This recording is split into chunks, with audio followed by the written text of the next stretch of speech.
Hey, it's Andrew, the one who makes this channel.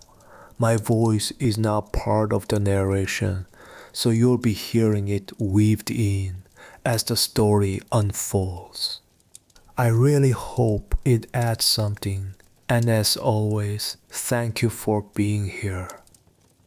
The walls have stood for over 1,000 years. You have touched them with your own hands. You have pressed your palm flat against the limestone and felt the cold that lives inside stone that old, a cold that has nothing to do with the season. And now, on the other side of those walls, there are 200,000 men waiting for them to fall. The cannons fire every 3 hours. You have learned to count the silence between them. When the ground shakes, the loose mortar rains down from the battlements like gray snow, and the men around you do not flinch anymore, because flinching stopped meaning anything weeks ago. You are 32 years old. You were a stonemason. Now you hold a spear. The largest cannon in the world is pointed at the wall 600 meters from where you sleep. It was built by a Hungarian engineer who first offered his services to the emperor. The emperor could not meet his price. He went to the other side. One shot from that cannon moved 1,700 pounds of stone through the air. When it strikes the wall, the sound arrives 3 seconds after the impact, rolling across the city like something breaking inside the earth itself. Your daughter is 4 years old. She is inside the city behind you. She has never seen the outside of these walls. She may never. The emperor walked the battlements last night.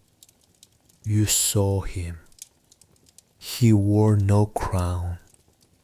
He wore armor like the rest of you, and he walked slowly, and he looked at every face, and he said nothing, because there was nothing left to say that the walls had not already said for him. 60 days ago, the Ottoman fleet crossed overland, not through the water, over the hill. 70 ships dragged on wooden cradles across 2 miles of hillside in a single night, lowered into the Golden Horn on the other side of the chain that was supposed to stop them. You watched it happen from the walls. You watched, and you understood what it meant. The chain meant nothing now. The harbor meant nothing now. The only thing that stood between this city and everything outside it was the stone beneath your feet, and the stone was cracking. Every morning the masons come out at first light to pack rubble into the gaps. You used to be one of them. Now you stand above them with a spear and watch the horizon where the Ottoman fires burn. There is no relief force coming.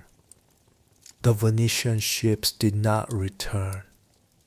The Genoese gave you one man, a good man, a fighter, a general, and 300 soldiers. 300 against 200,000. This is quiet history at bedtime. If this is your kind of story, a subscribe means everything right now. Every detail in this story comes from the historical record. Just relax and feel free to let this play as you drift off to sleep. Now, let us begin. You are Alexios. You have no last name that matters anymore. Last names belong to people who own land, and the land you were born on is a week's ride north of here, a village outside Thessaloniki that you left when you were 22 because the empire was contracting and the work was here, inside the walls, cutting stone. You are 32 years old. You have a wife named Zoe, who is 30, and a daughter named Maria, who is 4. And they are somewhere in this city right now, in the quarter near the Church of the Holy Apostles, in the 2 rooms you have rented for 9 years, on the 3rd floor of a building that leans slightly to the east, and has always leaked when it rains. You are not a soldier. You were never a soldier. You laid stone for a decade. You learned how joints work, how weight transfers, how a wall breathes under pressure. You know these walls the way you know your own hands, their thickness, their age, the places where the Roman core shows through under the Byzantine facing, the spots where the mortar has been replaced so many times it looks like a scar. The Theodosian Walls are not one wall. They are 3. An outer wall, a middle wall, an inner wall, each one taller than the last, rising in steps back from the killing ground below. The outer wall stands about 6 meters high. The inner wall stands 12. Between them runs a terrace where you and the other defenders can move along the length of the battlements, roughly 5.5 kilometers of fortification stretching from the Marmara coast in the south to the Golden Horn in the north. You have walked every meter of it. You know which sections hold and which sections worry you in the night. The section near the Black Palace worries you most. That is where they are concentrating the guns. You did not choose to be here. 3 months ago, the Emperor issued a call. Not a draft exactly. The Empire does not have the machinery for a draft anymore. It was a call, a plea read aloud in the churches and the markets. Every able-bodied man who could hold a weapon was needed on the walls. You went because Zoe told you to go. She said it plainly the night after the announcement, sitting at the table with Maria already asleep in the other room. She said, "If the walls fall, none of this matters anyway." She was right. So you went. And here you are. The world you have stepped into on these walls is not the world you learned about as a child. The stories of Byzantium as the center of Christendom, the inheritor of Rome, the city that God protected. That world is gone. The empire that built these walls once stretched from Spain to Mesopotamia.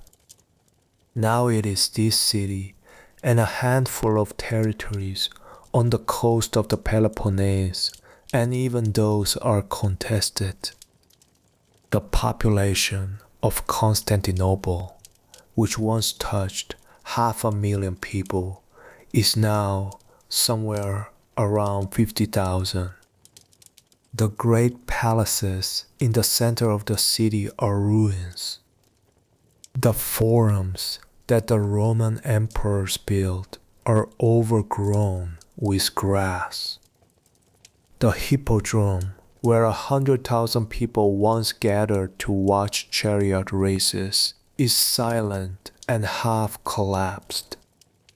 The city that exists inside these walls now lives inside the memory of a larger city, the way a person lives inside a house that used to hold an entire family and is now almost empty. And surrounding what remains, Murad II's successor, Mehmed II, 21 years old, Sultan of the Ottoman Empire. For the second time, his father Murad had abdicated and then been called back when Mehmed proved too young, and now Mehmed has the throne again, and he has come here with everything he has. The Ottomans have been circling Constantinople for decades. They hold Anatolia to the east and Thrace to the west, and the Bosphorus is their highway.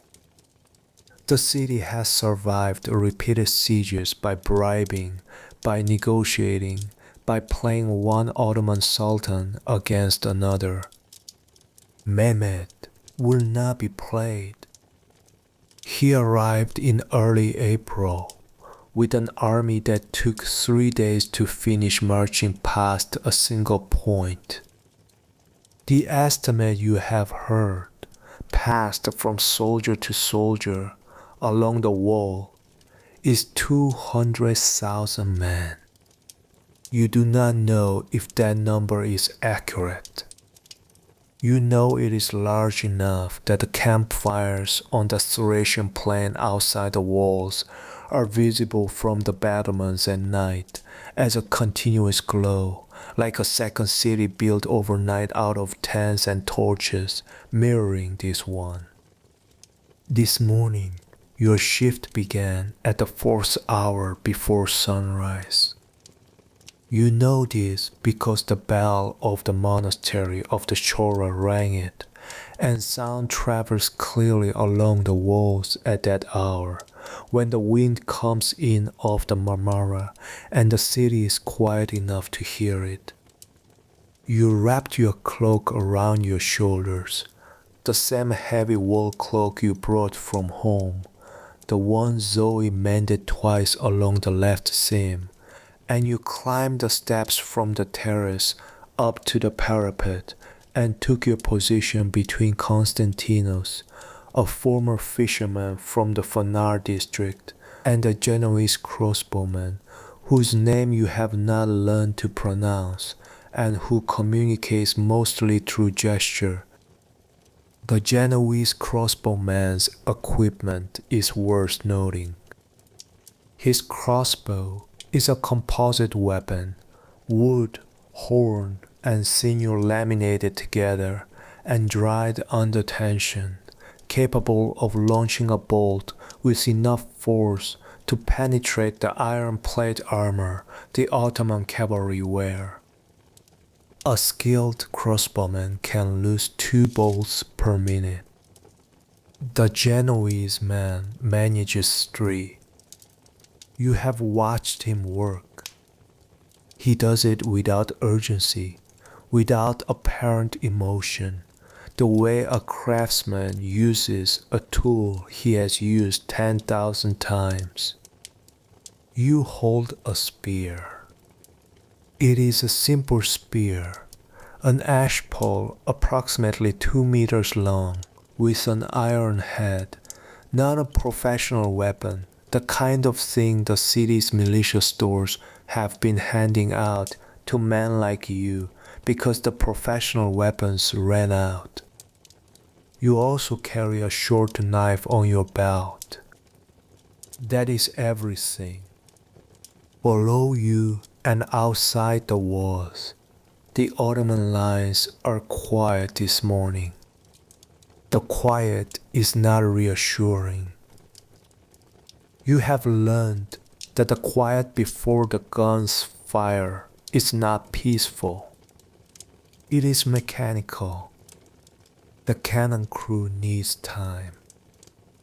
The Great Bombard, the imperial cannon, cast by the Hungarian engineer Urban after the emperor refused his price, requires 3 hours between shots to cool, to swap out the barrel, to reseat the enormous stone ball and pack the powder.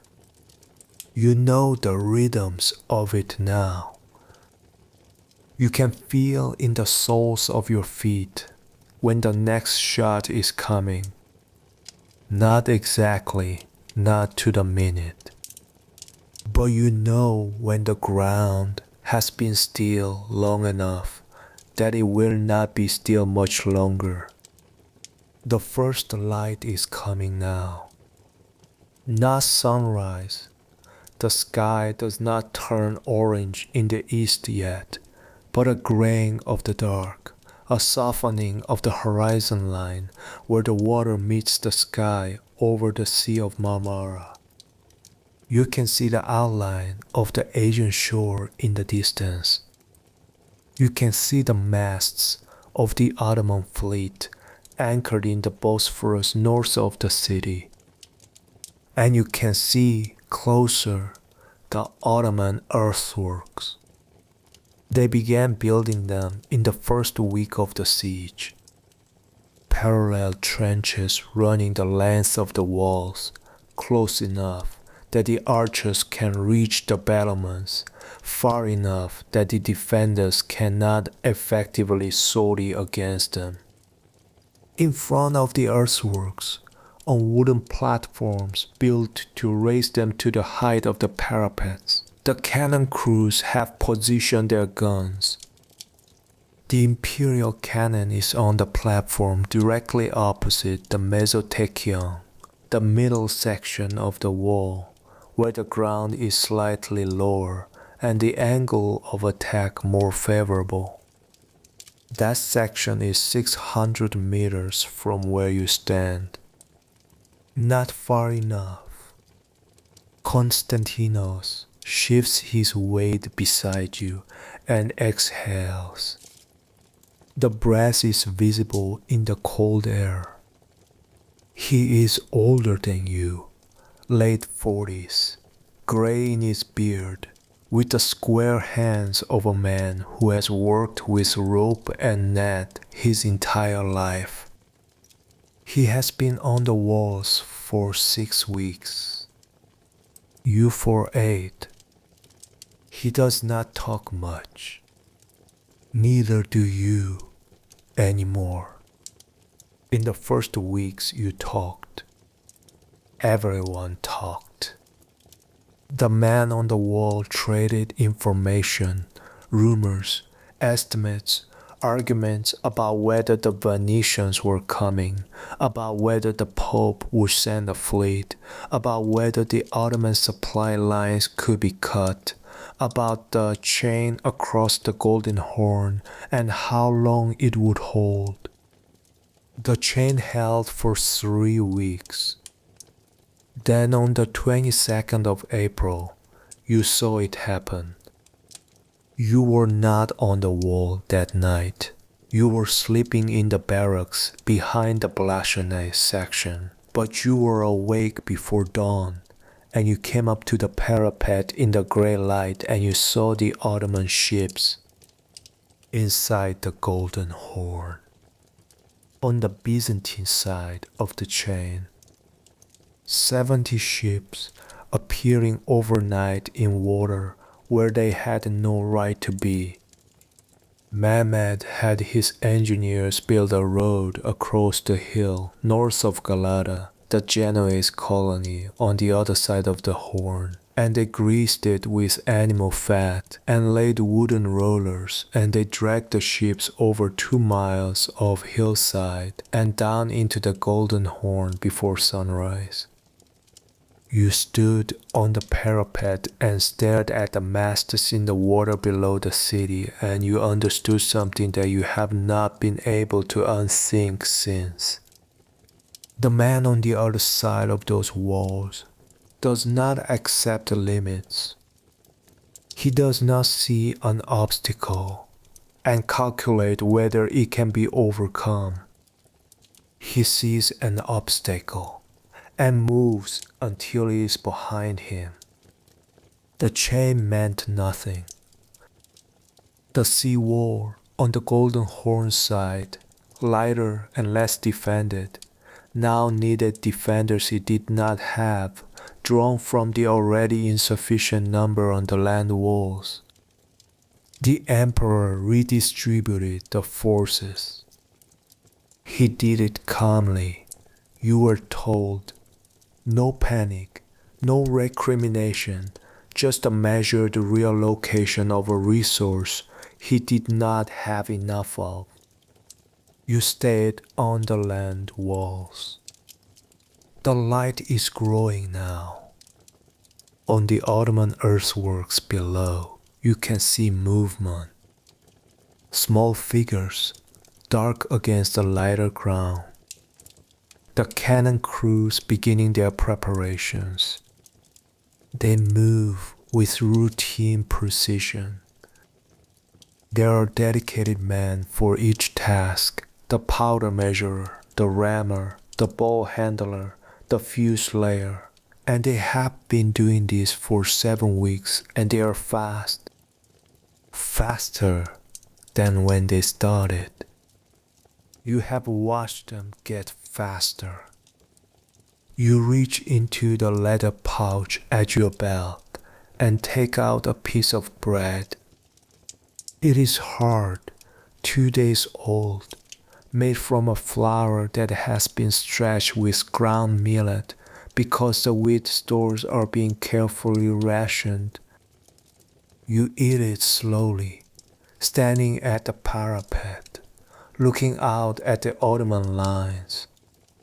Your daily ration is managed by the Venetian bylaw, the Venetian community's representative in the city, a man named Minotto, who has organized the distribution of food stores with a kind of methodical competence that makes you trust him despite not knowing him. The ration has decreased twice since the siege began. It is not starvation. Not yet. But the bread is harder than it was, and the soup at evening meal is thinner, and the men on the wall have started to look at each other's food in a way they did not at the beginning. You chew and look at the horizon and think about Maria. She was walking when you left. Running, actually. She had just figured out running, the delighted recklessness of a child who has discovered that legs can go faster than careful, and she has spent a week running into things and getting up and running into more things with the same expression of concentrated joy. You have been on the walls for 8 weeks. She is 4 now. Whatever she has learned since you left, she learned without you watching. You fold the thought away. This is the skill you have developed on the walls. Not courage, not exactly, but the ability to fold a thought into a smaller and smaller shape until it fits somewhere that does not interfere with the immediate work. The immediate work is the wall. The wall beneath your feet. Your section is the Blachane, the northernmost section of the land walls, where the ancient Theodosian fortifications meet the later Blachane wall built in the 12th century by Manuel I. The Blachane section is a single wall, not the triple system of the Theodosian stretch to the south.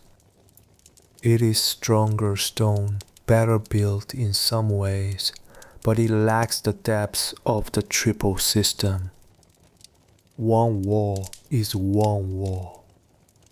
If it goes, there is nothing behind it. The decision to hold this section with the forces available to it, including you, a mason with a spear, was made by Giovanni Giustiniani Longo. Giustiniani arrived in January, before the siege began. He came from Genoa with his own money, his own ships, and 700 soldiers, Genoese and Venetian professionals, equipped with crossbows, plate armor, and a kind of institutional combat experience that makes ordinary soldiers around them fight better simply by proximity. He has been on the walls every day since the siege began. He is a large man, dark-bearded, loud when he chooses to be, quiet when he needs to think.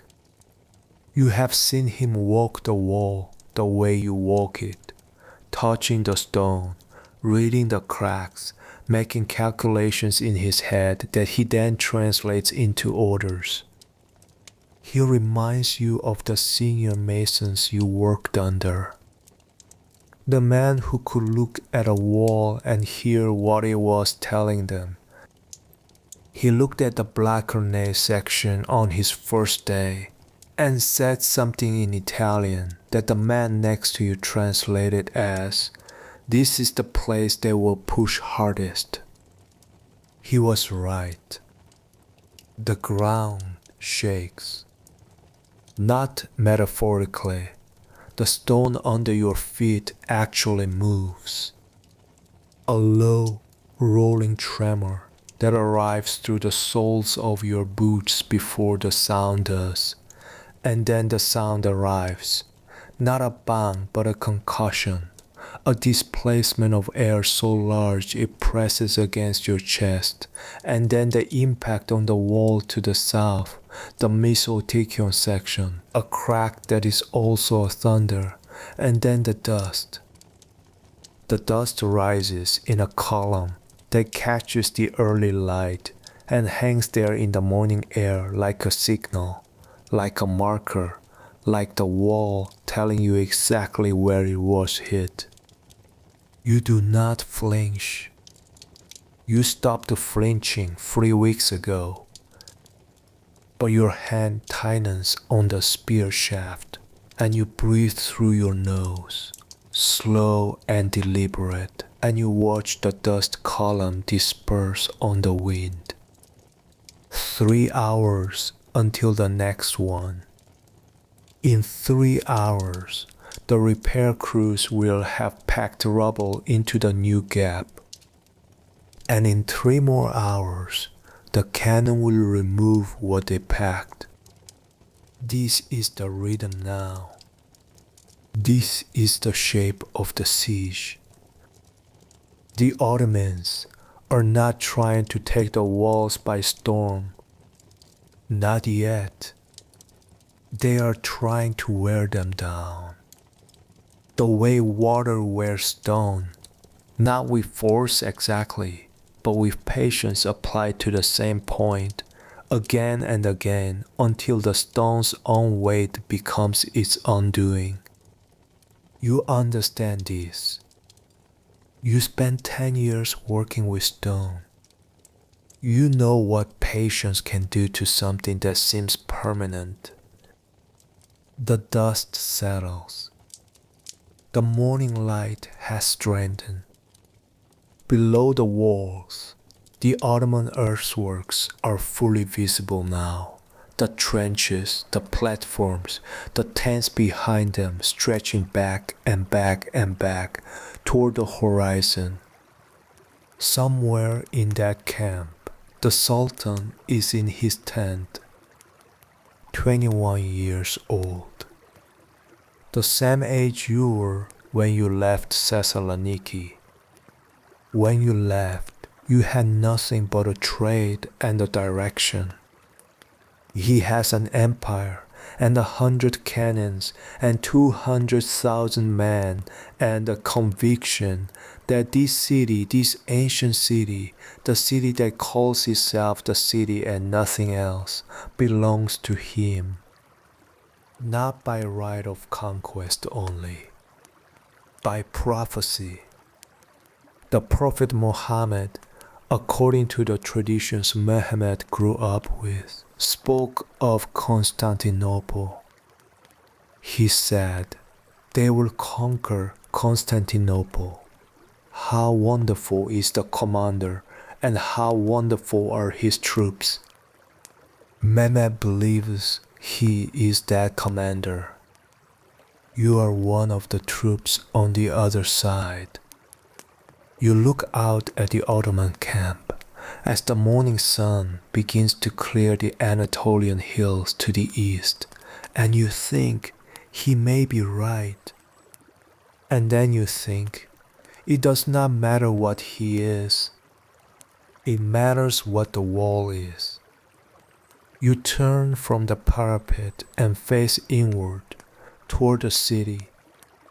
The sun is rising behind you now over Asia, and it lights the city from the east, the dome of the Hagia Sophia catching the first gold light, the white walls of the Blasharnay Palace to your right, the rooftops of the houses stacked below, smoke beginning to rise from morning fires as the city wakes. It is a beautiful city. It is the most beautiful thing you have ever seen from a height. You have thought sometimes that the city does not know it is dying. The markets open each morning. The monks chant the hours. The bells ring. Children run in the streets. The city continues to do what cities do. It lives, it moves, it feeds itself because it does not know another way to be, and because stopping would be an admission that the walls on which you stand have already failed. They have not failed yet. The bread is gone. You brush the crumbs from your fingers. Constantinos is watching the horizon.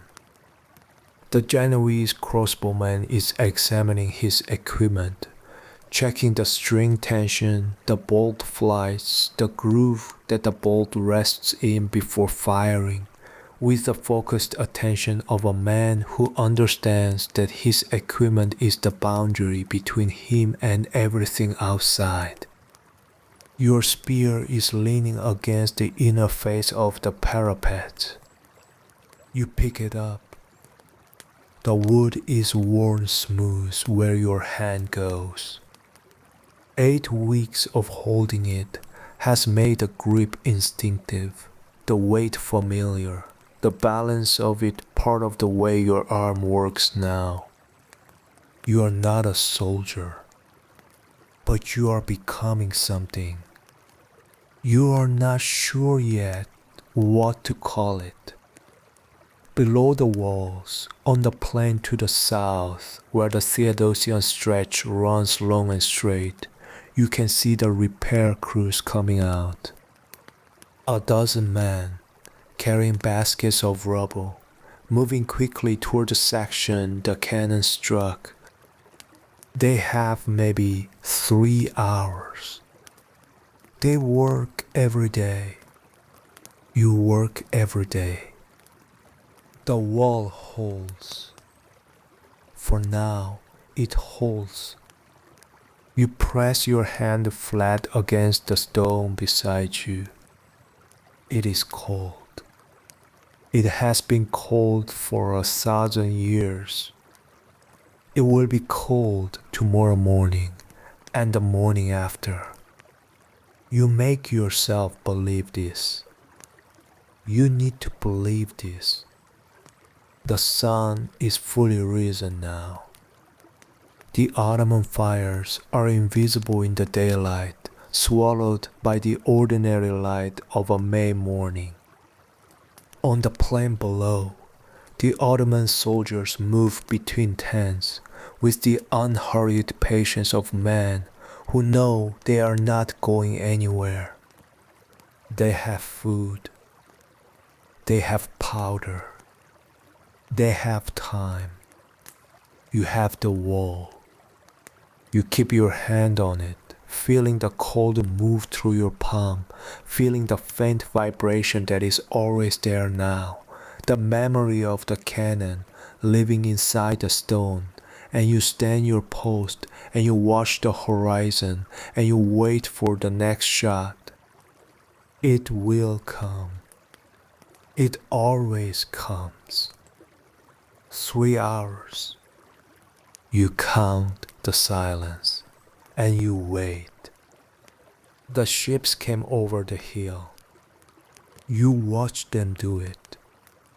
70 ships dragged across 2 miles of land in the dark, lowered into the water on the other side of the chain that was supposed to make it impossible. You stood on the wall in the gray morning and you looked at the masts in the water below the city and you understood for the first time that this was not a siege you were going to win by waiting. The cannon fires every 3 hours. 7 weeks now. You have counted more than 500 shots. The wall still stands. But the wall is different than it was 7 weeks ago. You can feel the difference with your hands. The evenings are changing. The rations are smaller. The men around you are quieter, not because there is nothing to say, but because everything worth saying has already been said, and what remains is the waiting, and the waiting does not need words. In 3 weeks, something will happen to this city that has not happened in 1100 years. You do not know that yet, but you can feel it coming the way you can feel the cannon shot through the stone before the sound arrives. Something is building. Something is tightening. The chain across the Golden Horn is gone, not cut, not broken, just made meaningless. The harbor that was supposed to be yours is not yours anymore. And there is no fleet on the horizon. There is only the wall. And the wall is yours. It is still yours. The days are longer now. You are in the 5th week of May, and the light stays until well past the evening meal, and you use the light to work, to carry stone, to check mortar, to walk the section of the Byzantine Wall that Justinian has assigned to your group. The work is not glamorous. It is the same work you did for a decade as a mason, except now you do it under the sound of intermittent cannon fire and with a spear leaning against the wall beside you. You mix mortar. Not good mortar, not the lime and sand and water mixture that you would use in ordinary work, measured and cured over weeks. Emergency mortar. Rubble packed into gaps, held with whatever binding agent can be sourced quickly. Clay sometimes, refired lime other times, once a section repaired with a mixture that a Venetian soldier told you contained pulverized brick and the ash from olive wood burned the night before. It is not structural. It will not bear weight the way proper stone and mortar bear weight, but it will fill the gap. It will present a surface to the next cannon shot. And if the cannon shot does not hit exactly the same point, the surface will hold long enough for the next repair after the next shot. This is not a strategy. It is a prayer made out of rubble. But it is working. The walls are still standing. This morning, Giustiniani walked your section before the sun was fully up. He does this every morning. A slow, deliberate inspection, touching the stone the way you touch it, reading what it says. He stopped at a point above the carcaporta, the small postern gate set into the black granite wall used in older times for the emperor's hunting parties to pass in and out of the city. The gate has been sealed. In the early days of the siege, the emperor ordered all postern gates blocked and sealed, too small to defend properly, too useful to an enemy who might find one unlocked. The carcaporta was mortared shut 6 weeks ago. Giustiniani stood at the point above it for a long time. He put his hand on the wall. Then he moved on without a word.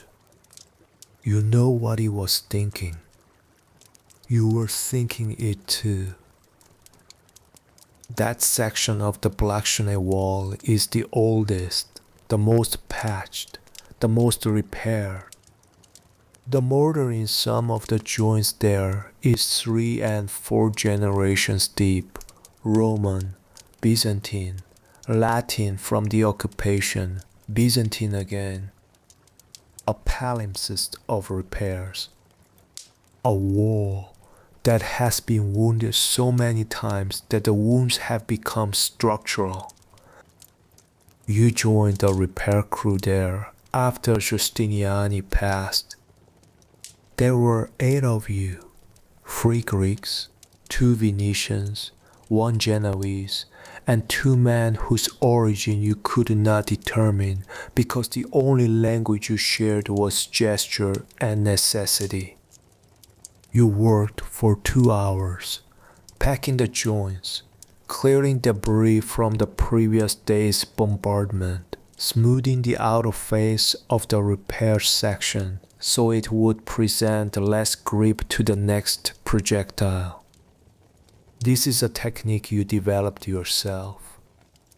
Stone that is rough gives the projectile more surface to catch. Stone that is smooth deflects. You learned it from watching the cannon shots, the way a smooth face sometimes sent the ball skipping sideways rather than driving straight in. You mentioned it to Giustiniani through an interpreter. He listened, asked 2 questions, and the next day ordered all repair sections to be smoothed. It was a small thing. Everything is small things now.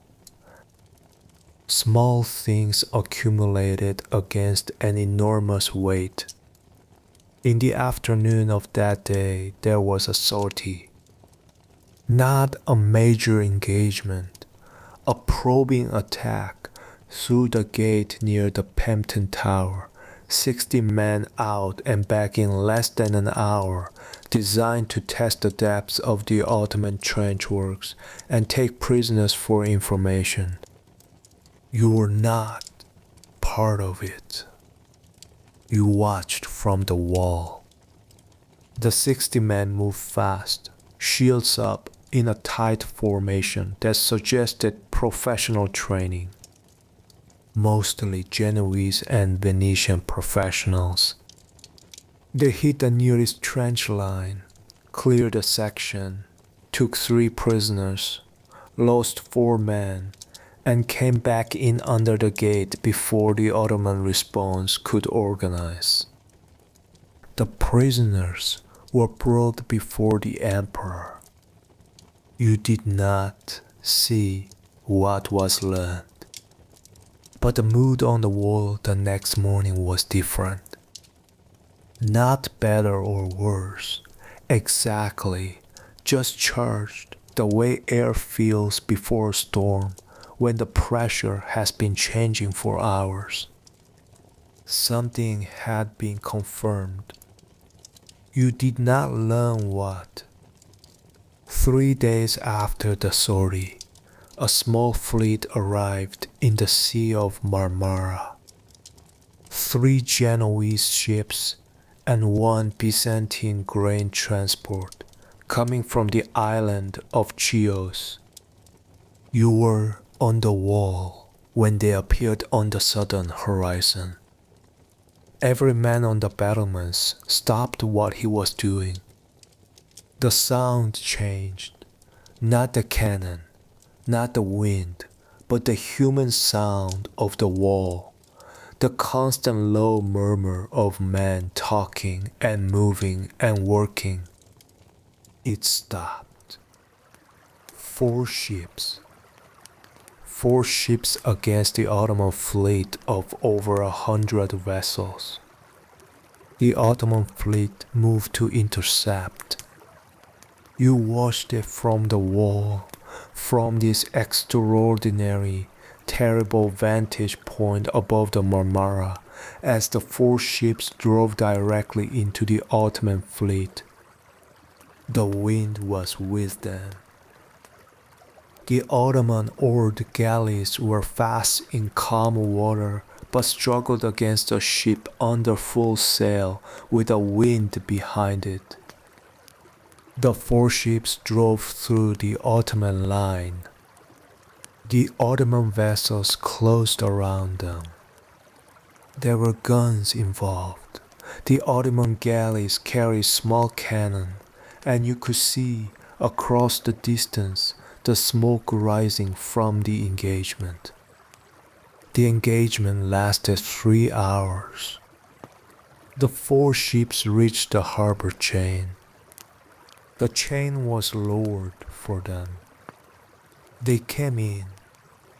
The city made a sound you had not heard since the siege began, a sound that rose from every street and building, from the monks in the monasteries, and the women on the rooftops, and the soldiers on the walls, a sound that was not quite cheering and not quite prayer, but something in between, something made of desperation and relief, and the plain joy of a thing that seemed impossible turning out to be merely very difficult.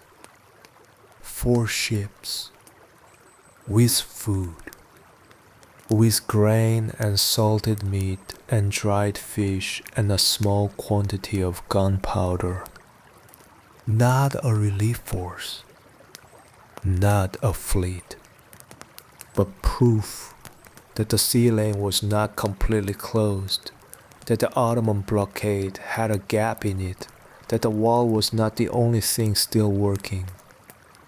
That night, you went home. Giustiniani allowed it, a rotation 6 hours off the walls for men who had been on continuous duty. You walked through the city in the early evening light. It took you 20 minutes to reach the quarter near the Church of the Holy Apostles. The streets were quieter than they had been at the start of the siege. Fewer people moving, fewer market stalls open. The kind of quiet that is not peaceful but conserving. The city holding its energy close. Zoe was at the table when you came in. Maria was asleep in the other room. Zoe stood up and you held each other for a long time without speaking. She smelled of wood smoke and something herbal. Rosemary, you thought, though you could not be sure. She had lost weight. You could feel it in the way she fit against you, a body you knew exactly, now slightly different. She had not eaten all of her ration. She had been giving part of it to Maria. You did not ask her about this directly. You both knew it. You sat at the table and she put food in front of you. A small piece of fish, some dried lentils, a cup of water, and you ate it slowly. She told you about the city, the mood in the market, the rumors in the streets, the sermon the priest had given at the Holy Apostles 3 days ago about the protection of God and the inviolability of the city. She said the priest had cried at the end of the sermon. She had never seen him cry before. You told her about the 4 ships. Her face changed when you said it. Not joy, exactly. Something more complicated than joy. She said, "Are they enough?"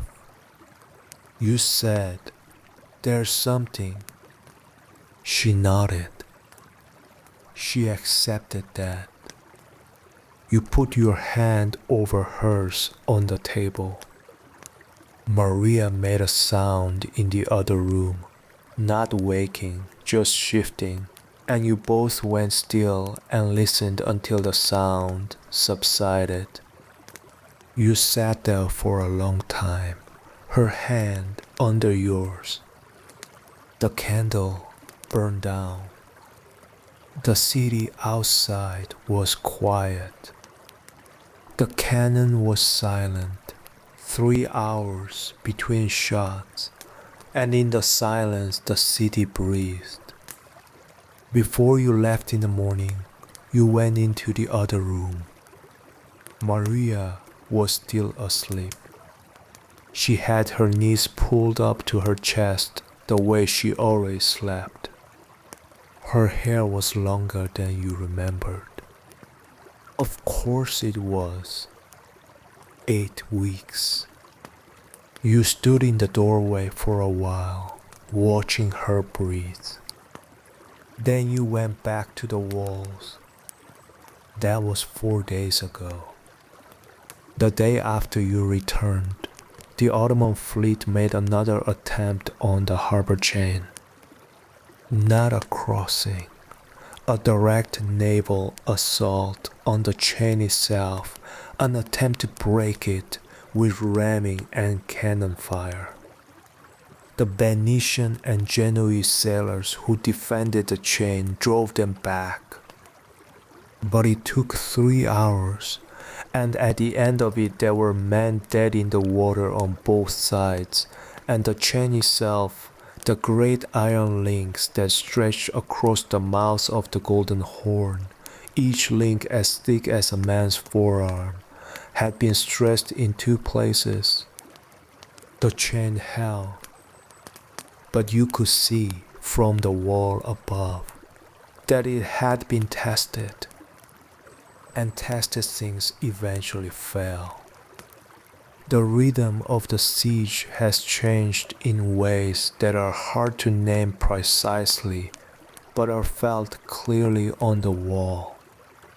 In the first weeks, the Ottoman approach had been methodical, cannon fire, observation, calculation. The engineers were measuring the wall's responses, determining where the stone was weaker, where the geometry of the site gave them advantage. That phase is over. Now the cannon fire is concentrated. The same sections hit repeatedly, the repair crews fighting a rearguard action that costs them ground every day.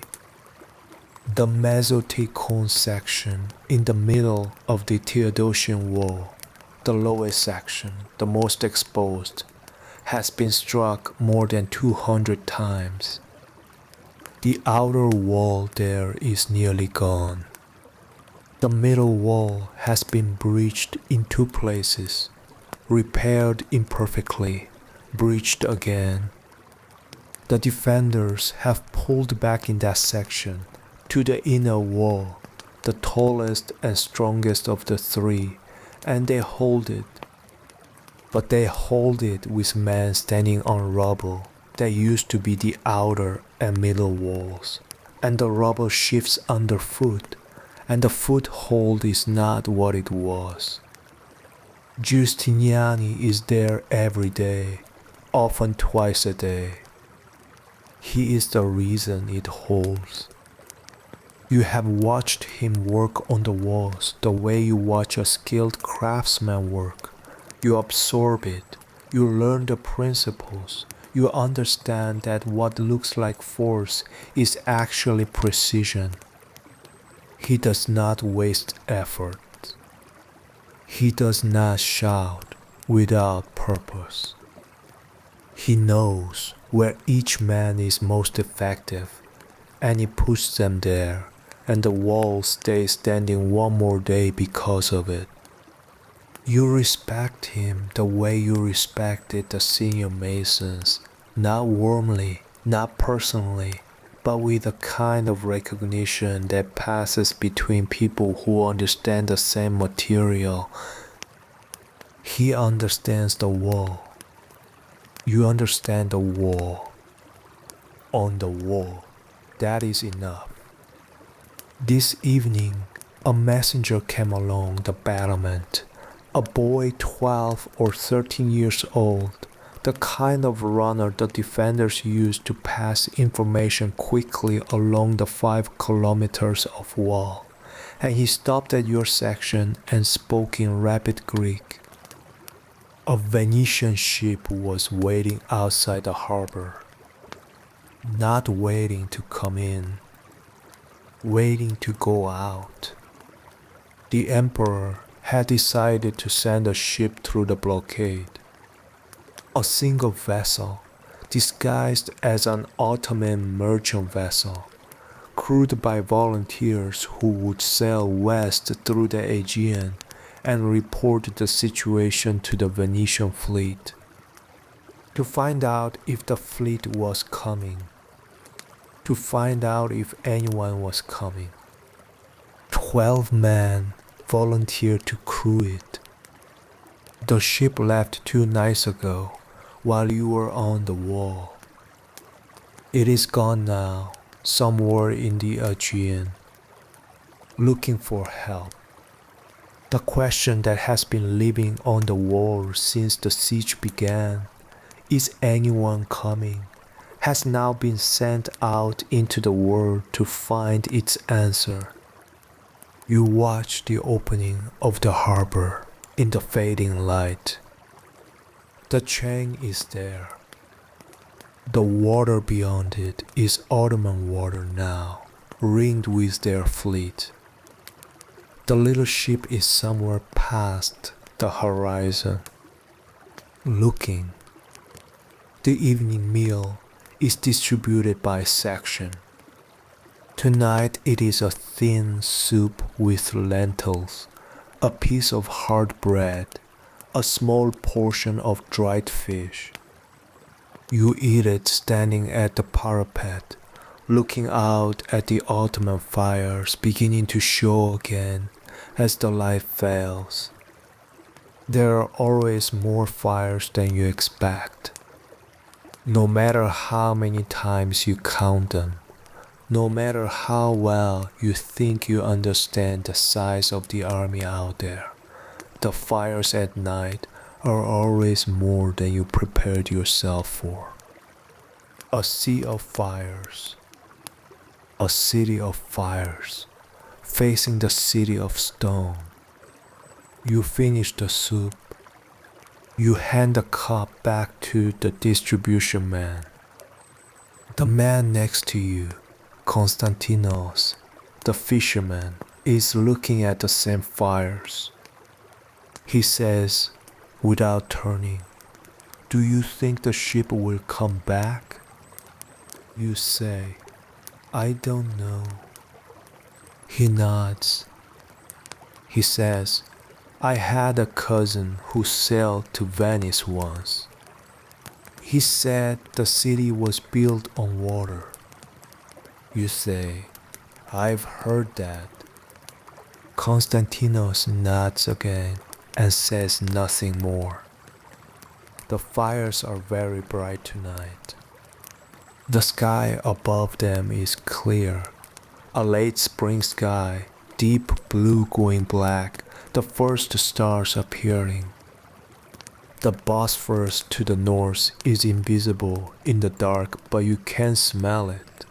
The particular mineral smell of moving water, salt and cold. You have been smelling it every night for 8 weeks. You think you will smell it for the rest of your life, however long that is. The cannon fires. The sound arrives after the tremor, as always, rolling over the wall from the south. You do not flinch. You count. 1, 2, what go? 3. 3. The dust column rises in the dark, caught by the light of the fires, a pale pillar against the black sky. The repair crews will be there before dawn. 3 hours. You settle into your post. The night is long. The stars are bright. The fires on the plain are burning. And somewhere out past the chain, past the Ottoman fleet, past the dark water of the Aegean, a small ship is moving west through the night, looking for someone who is coming, hoping there is someone to find. You press your hand flat against the cold stone of the wall. It is still standing. Tonight, it is still standing. You feel the cold move through your palm. In the first weeks on the wall, the nights were the worst part. The darkness made the Ottoman camp invisible except for the fires, and invisible things are easier to let grow in the mind until they are larger than what they actually are. You do not do that anymore. Now you use the darkness practically. You use it to count. Between cannon shots, you count what you know, what is verifiable, what is real. The walls are still standing. The chain is still holding. The repair crews come out every morning. The rations are reduced, but they are not gone. The Genoese crossbowman on your left has not missed a single shift in 8 weeks. These things are true. You count them the way you used to count courses of stone, not because you don't know how many there are, but because counting them is itself the work. Constantinos has gone quiet beside you. You do not know if he is awake or asleep. Men learn to sleep standing at the parapet, not deeply, not restfully, but a surface sleep, alert enough that the cannon or a sound below will bring them back immediately. You yourself have slept this way. You have had dreams that were barely deeper than waking, strange compressed things, images from the stonework, from the village outside Thessaloniki, from Zoe's face, from Maria running into things with that expression of delighted recklessness. The Emperor is still in the city.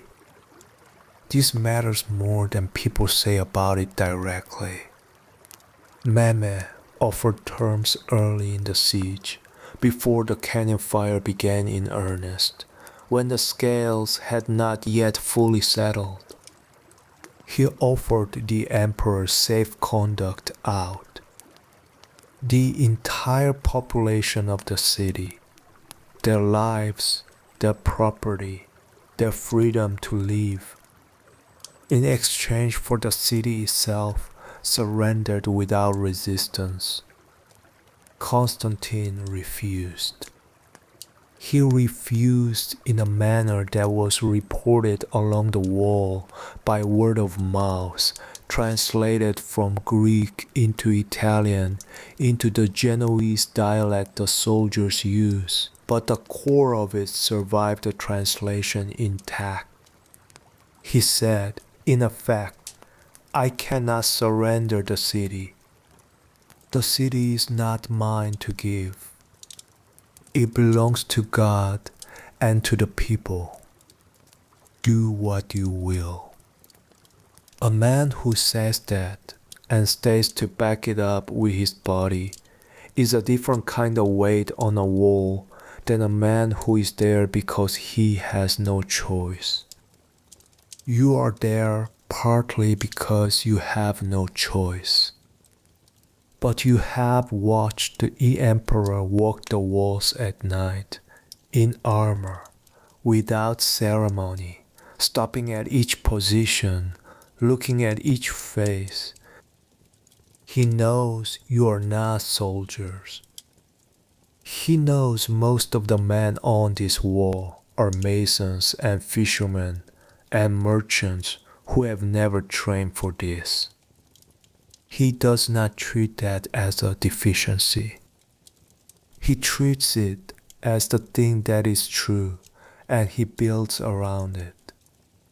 You respect that. It is the same respect you have for a man who looks honestly at a wall and works with what it actually is, not what it should be. The fires are burning low now. It is the deeper part of the night, past the midpoint, moving toward the last hours before dawn. You have wondered, in the long night hours, about the Ottoman cannon crews on the other side of the wall. Who they are, whether they eat well, whether they sleep in shifts the way you do. Whether any of them have a daughter who runs into things. You do not hate them. What you feel is closer to recognition. They are men doing a job with the tools they were given. You are a man doing a job with the tools you were given. The tools are aimed at each other. That is the situation. You do not need it to be more than that to stand here. The wall needs you here. That is the whole story. The stars are moving overhead in the slow way they move, imperceptible from moment to moment. But when you look away and look back, they have shifted, the whole dome of the sky rotating on its axis. The same sky that has been over this city for 1100 years. The same stars that looked down on the wall when it was new. The Pleiades are low on the western horizon. When they set, it will be close to dawn. You watch them. They are setting. Slowly.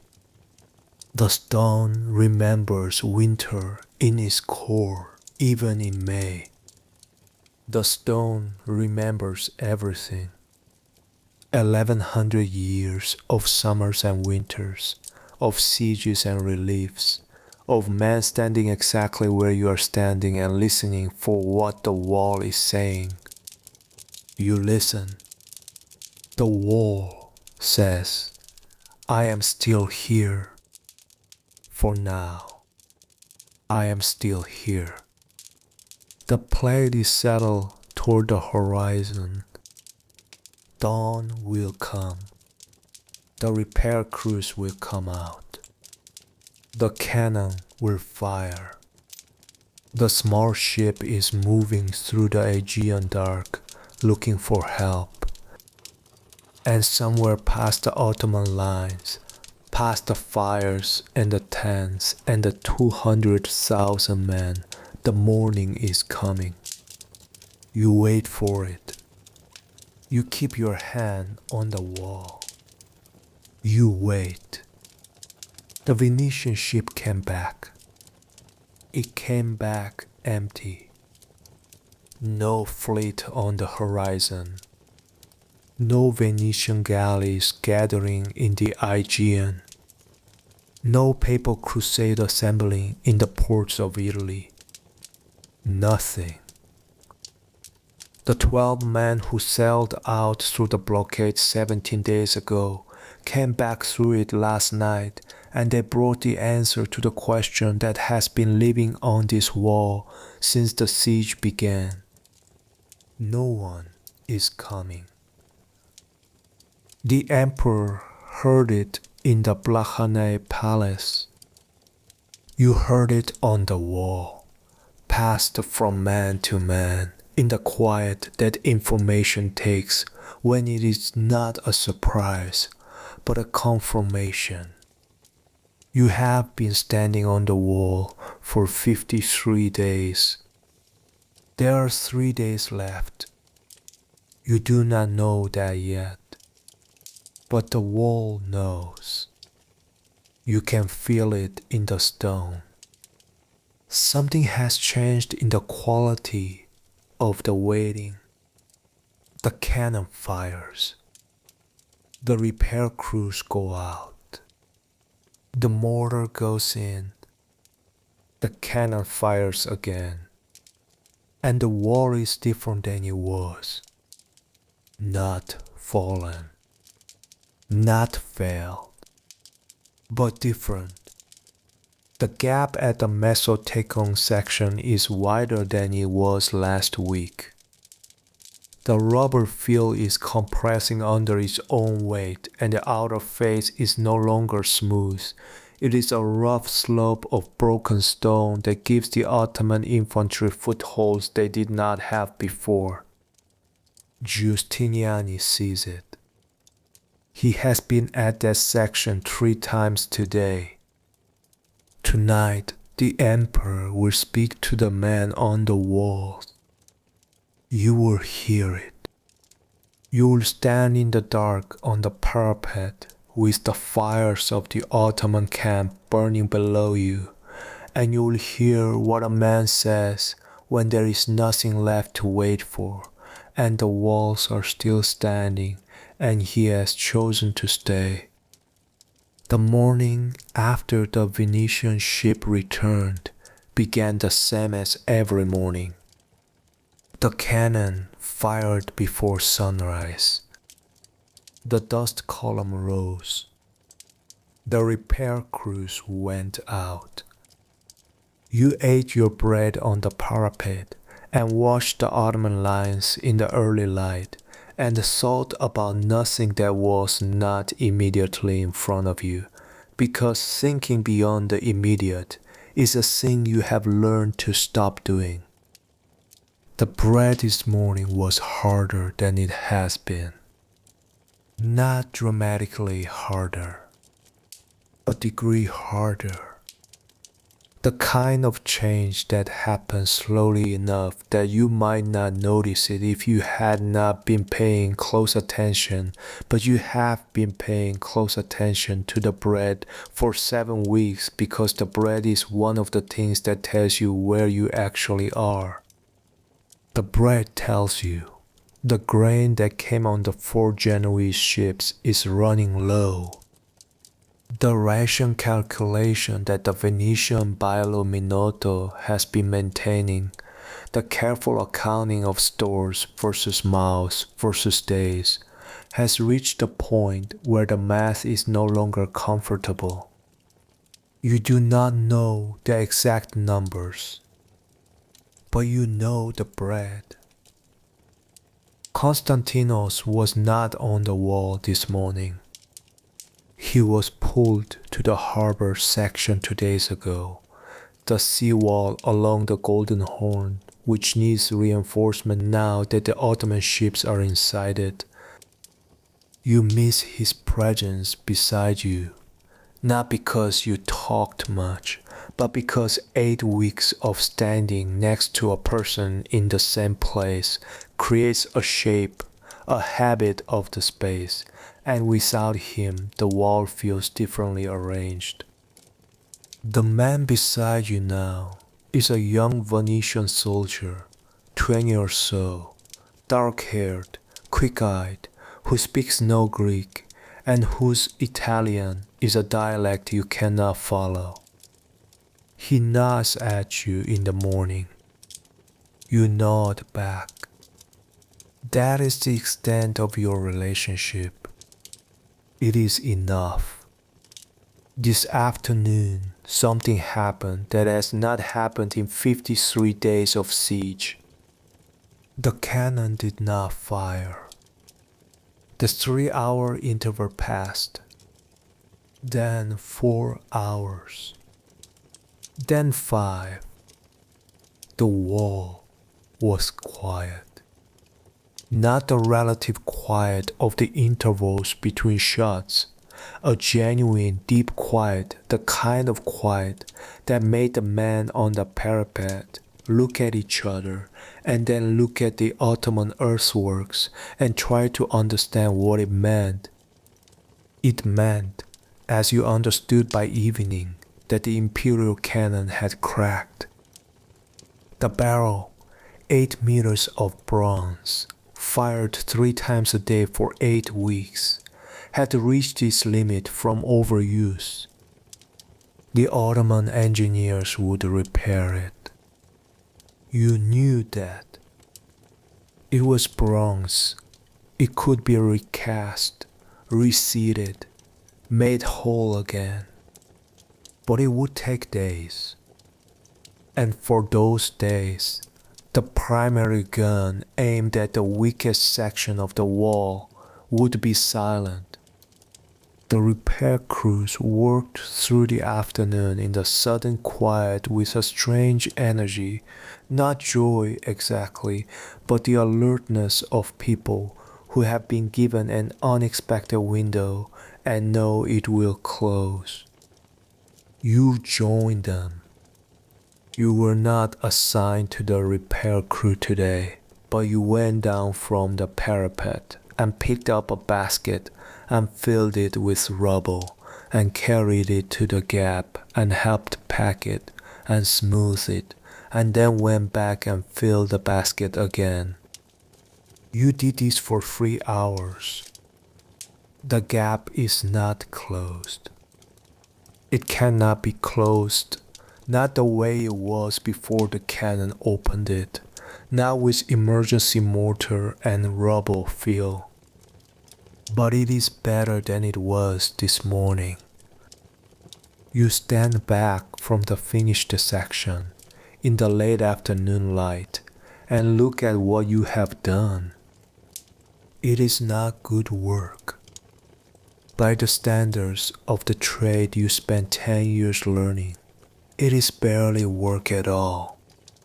But it is the best that can be done with what is here and what there is to do it with.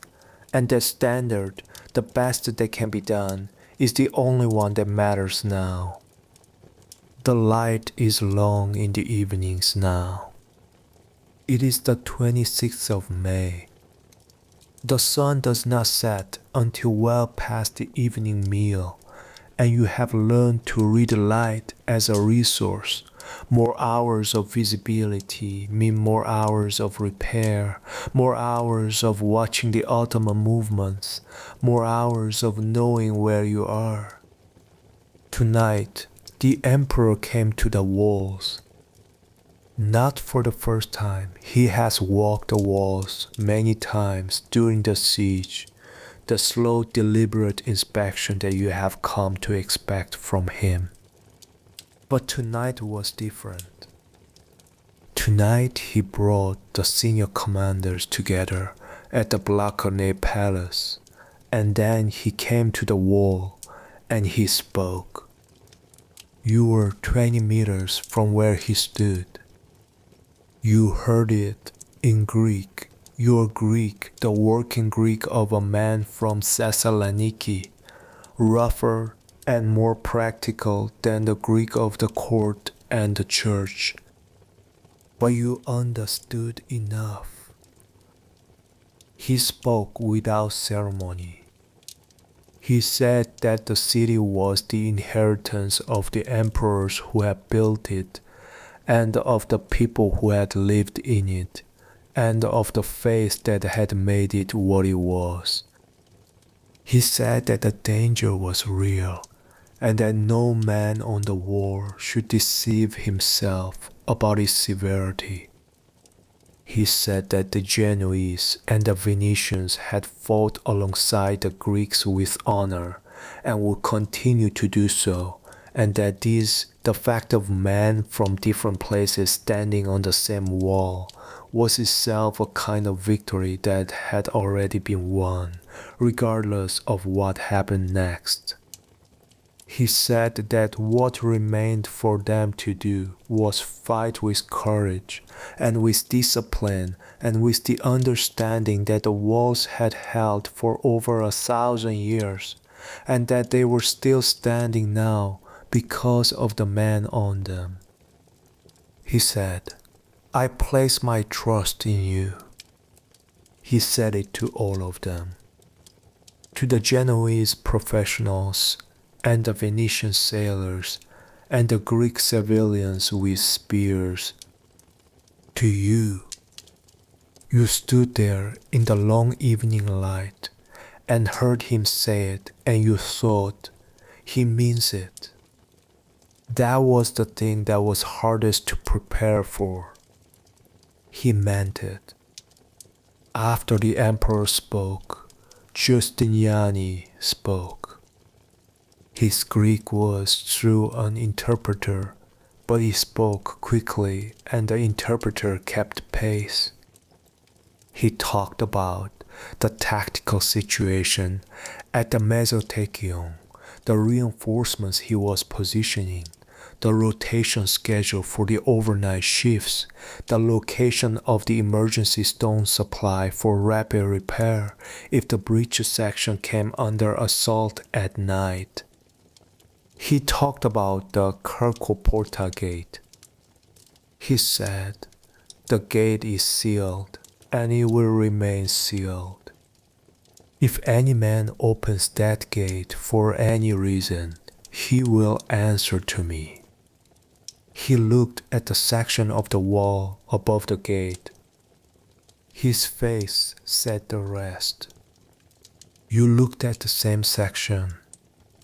You thought about the mortar you had helped pack there 6 weeks ago. You thought about Giustiniani's hand on the stone during his morning inspection. You thought, he is not worried about an attack through that gate. He is worried about something else. You think about this for a long time after Giustiniani finished speaking, and the men dispersed back to their posts. The night of the 26th is settling around you. The Ottoman fires are burning on the plain. The cannon, the imperial cannon, cracked and silent, is a dark shape on its platform below the earthworks. The smaller guns have fired today, doing the work the big gun usually does at longer range, but they are not the same. The rhythm is different without the large gun, like a missing heartbeat. Tomorrow the engineers will assess the repair. 2 days, perhaps 3. You try not to want things. Wanting things makes the waiting harder. But you want those 2 days. You want them the way you wanted weeks ago.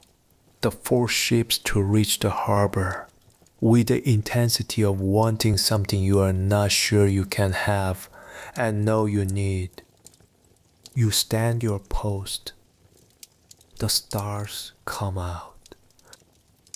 They are the same stars they have always been, the Pleiades, the Hunter, the bright steady star in the north that the sailors use for direction. The city behind you is quiet. Not the quiet of a city that has given up. The monastery bells still ring the hours. The priests still say the offices. The markets opened again this morning for a few hours before closing at noon. The city breathes. It is still breathing. The 27th of May. The cannon is still silent. The Ottoman engineers are working on the barrel. You can see them on the platform below, small dark figures moving around the great bronze shape. The repair crews on the Byzantine side have had another quiet morning. The gap at the Mesotikon is as filled as it is going to get. The smooth facing is done. The rubble is packed. For the first time in weeks, the damaged section looks something approaching solid. You know it is not solid. You know what is behind the facing, the loose fill, the cracked core, the sections where the ancient Roman concrete has been pulverized by repeated impact and is now more dust than structure. But from a distance, from the platform where the Ottoman cannon crews are working, it looks solid. From a distance, the wall still looks like what it was built to be. This matters. This is the small, daily incremental thing that has kept the wall standing. Not just its actual strength, but the appearance of strength presented to the forces outside as evidence that the wall is not yet broken. The 28th. The cannon fired again this morning. The repair was faster than you expected. The Ottoman engineers are skilled, and the crack in the barrel proved repairable with bronze rivets and the careful resetting of the breech. The gun fired at the second hour after sunrise. The gap opened again. Not in the same place exactly. The shot struck slightly to the north of the area that had been filled, opening a new mouth in the facing you had smoothed 2 days before. The repair crews went out. You watched from the wall. You stayed at your post today. Your hands are damaged from the repair work, not seriously, not in a way that prevents function, but the cuts and abrasions that accumulate over weeks of handling rough material have made them unreliable for fine work. You can hold the spear. You can stand the post. But the careful, precise smoothing of mortar is beyond what your hands will do today without slowing below usefulness. Tonight is the 28th of May, 1453. Tonight is the night that the Emperor has called for a gathering at the Hagia Sophia. Not a military meeting. Not a tactical briefing. A liturgy. The last liturgy. You learned about it this afternoon through the word-of-mouth chain that carries all information along the wall. A man told a man who told Justinian's interpreter, who told the section in Italian and then in Greek. The emperor has called all defenders of the city, every man from every post, to come to the Hagia Sophia for a service. Not all at once. The walls cannot be left undefended. But by rotation, by section, through the evening and the night, every man who can be spared will come. You are going. Your section will hold for 2 hours without you. The young Venetian soldier will hold your post. You trust him. You walk down from the wall as the sun is setting. The city is different in the evening than it is at dawn. At dawn, it is quiet and purposeful. In the evening, it has a softness. The light is warm and low, coming in from the west over the walls, and the streets are in partial shadow, and the sounds of the city are domestic rather than military. Cooking smells. Children's voices from behind closed doors. A priest chanting something in a courtyard. The sound coming over a wall, sourceless.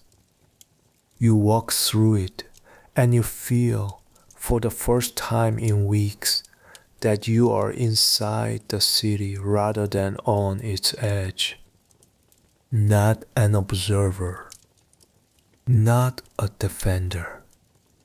Just a man walking through a city in the evening. The Hagia Sophia is visible from several streets away, the great dome rising above the rooftops, catching the last light on its curved lead surface. You go inside. The doors are open. The nave is lit by hundreds of oil lamps, more lamps than you have seen lit in a single space since before the siege began, since the oil reserves started to be carefully rationed. Tonight the lamps are burning.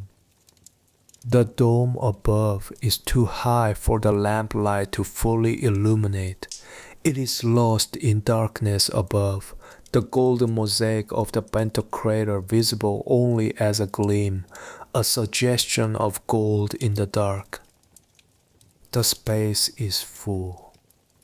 Not just defenders, civilians too, women and children and old men who have been sheltering in the city for weeks, who have been living in the churches and the monasteries and the basement rooms of abandoned palaces. There are thousands of people in this building. The sound of them, the breathing and the rustling, fills the space the way water fills a vessel, rising and settling. You stand near the back, among a group of men from the wall, Greeks and Genoese and Venetians, standing next to each other in the way that soldiers stand when the formality of rank and origin has been worn down to something simpler. The patriarch leads the service. Gregory III has not been universally accepted in the city. There was a theological dispute, the question of the union with Rome that the emperor supported and many Orthodox clergy rejected. But tonight, in this building, with the lamps burning and the dome invisible above, and the thousands of people breathing together in the dark, the dispute does not matter. He leads the liturgy in Greek. The old words.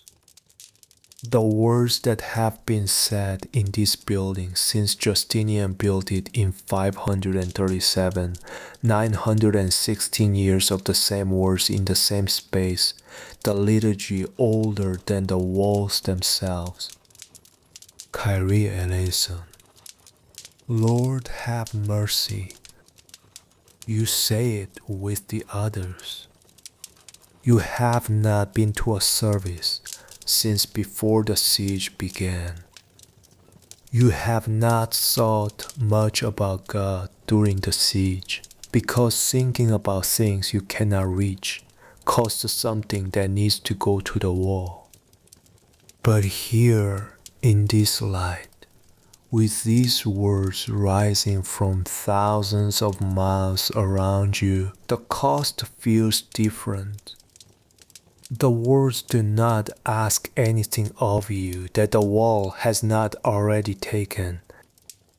They just rise. Kyrie eleison. The service lasts 2 hours. At the end, the emperor receives communion.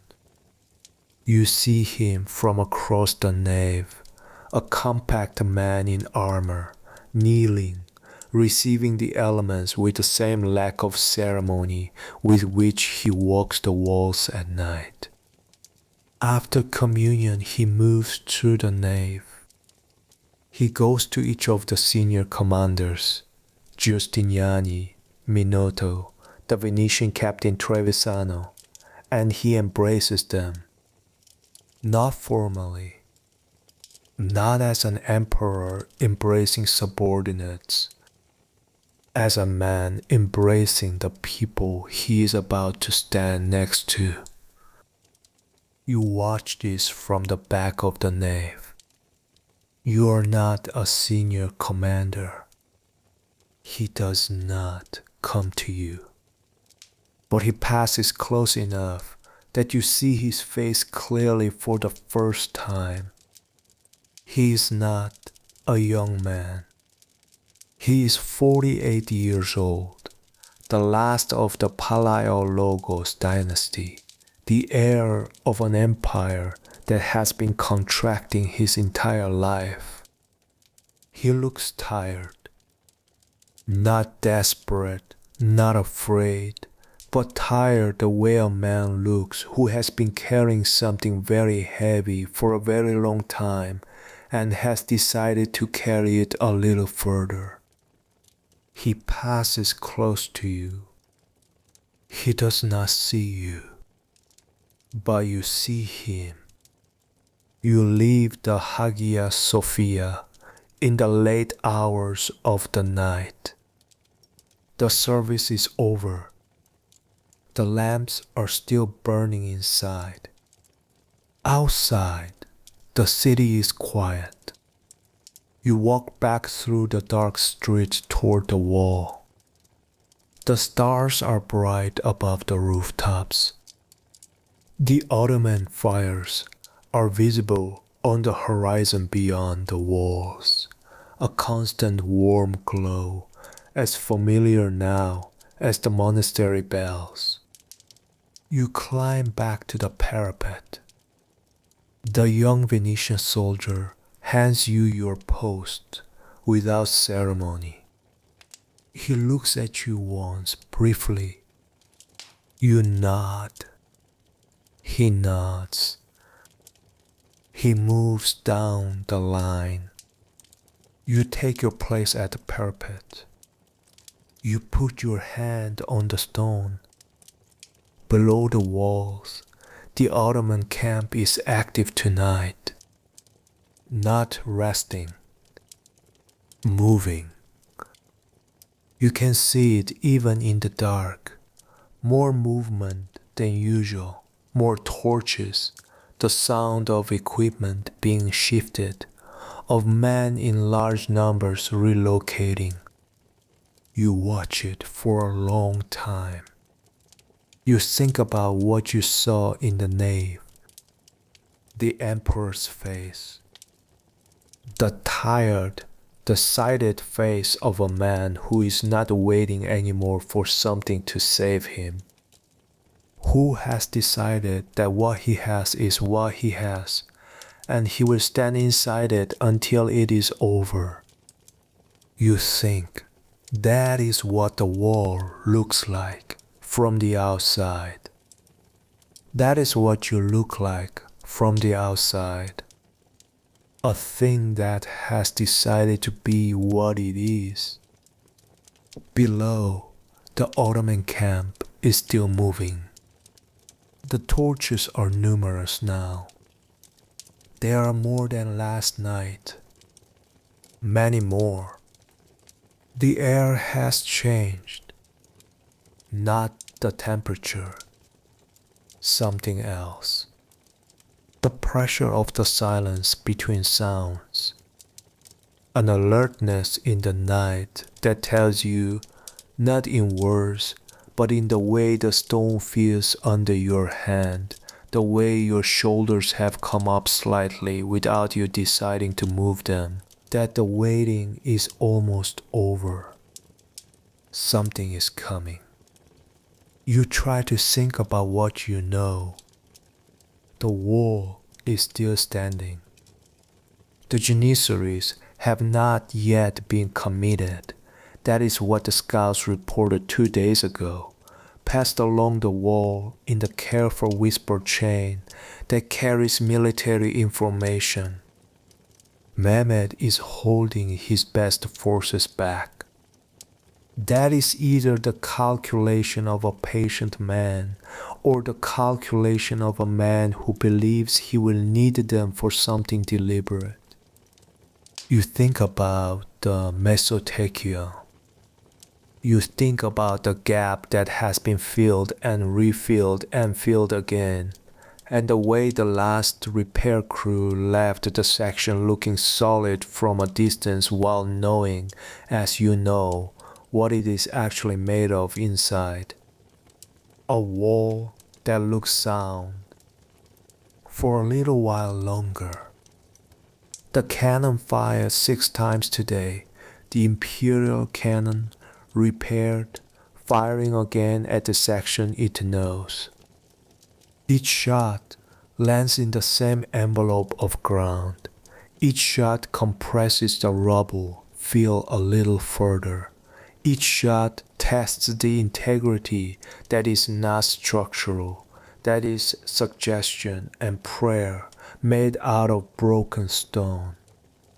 You have been holding the repair battle barely for 53 days. You are not sure how many more days that is possible.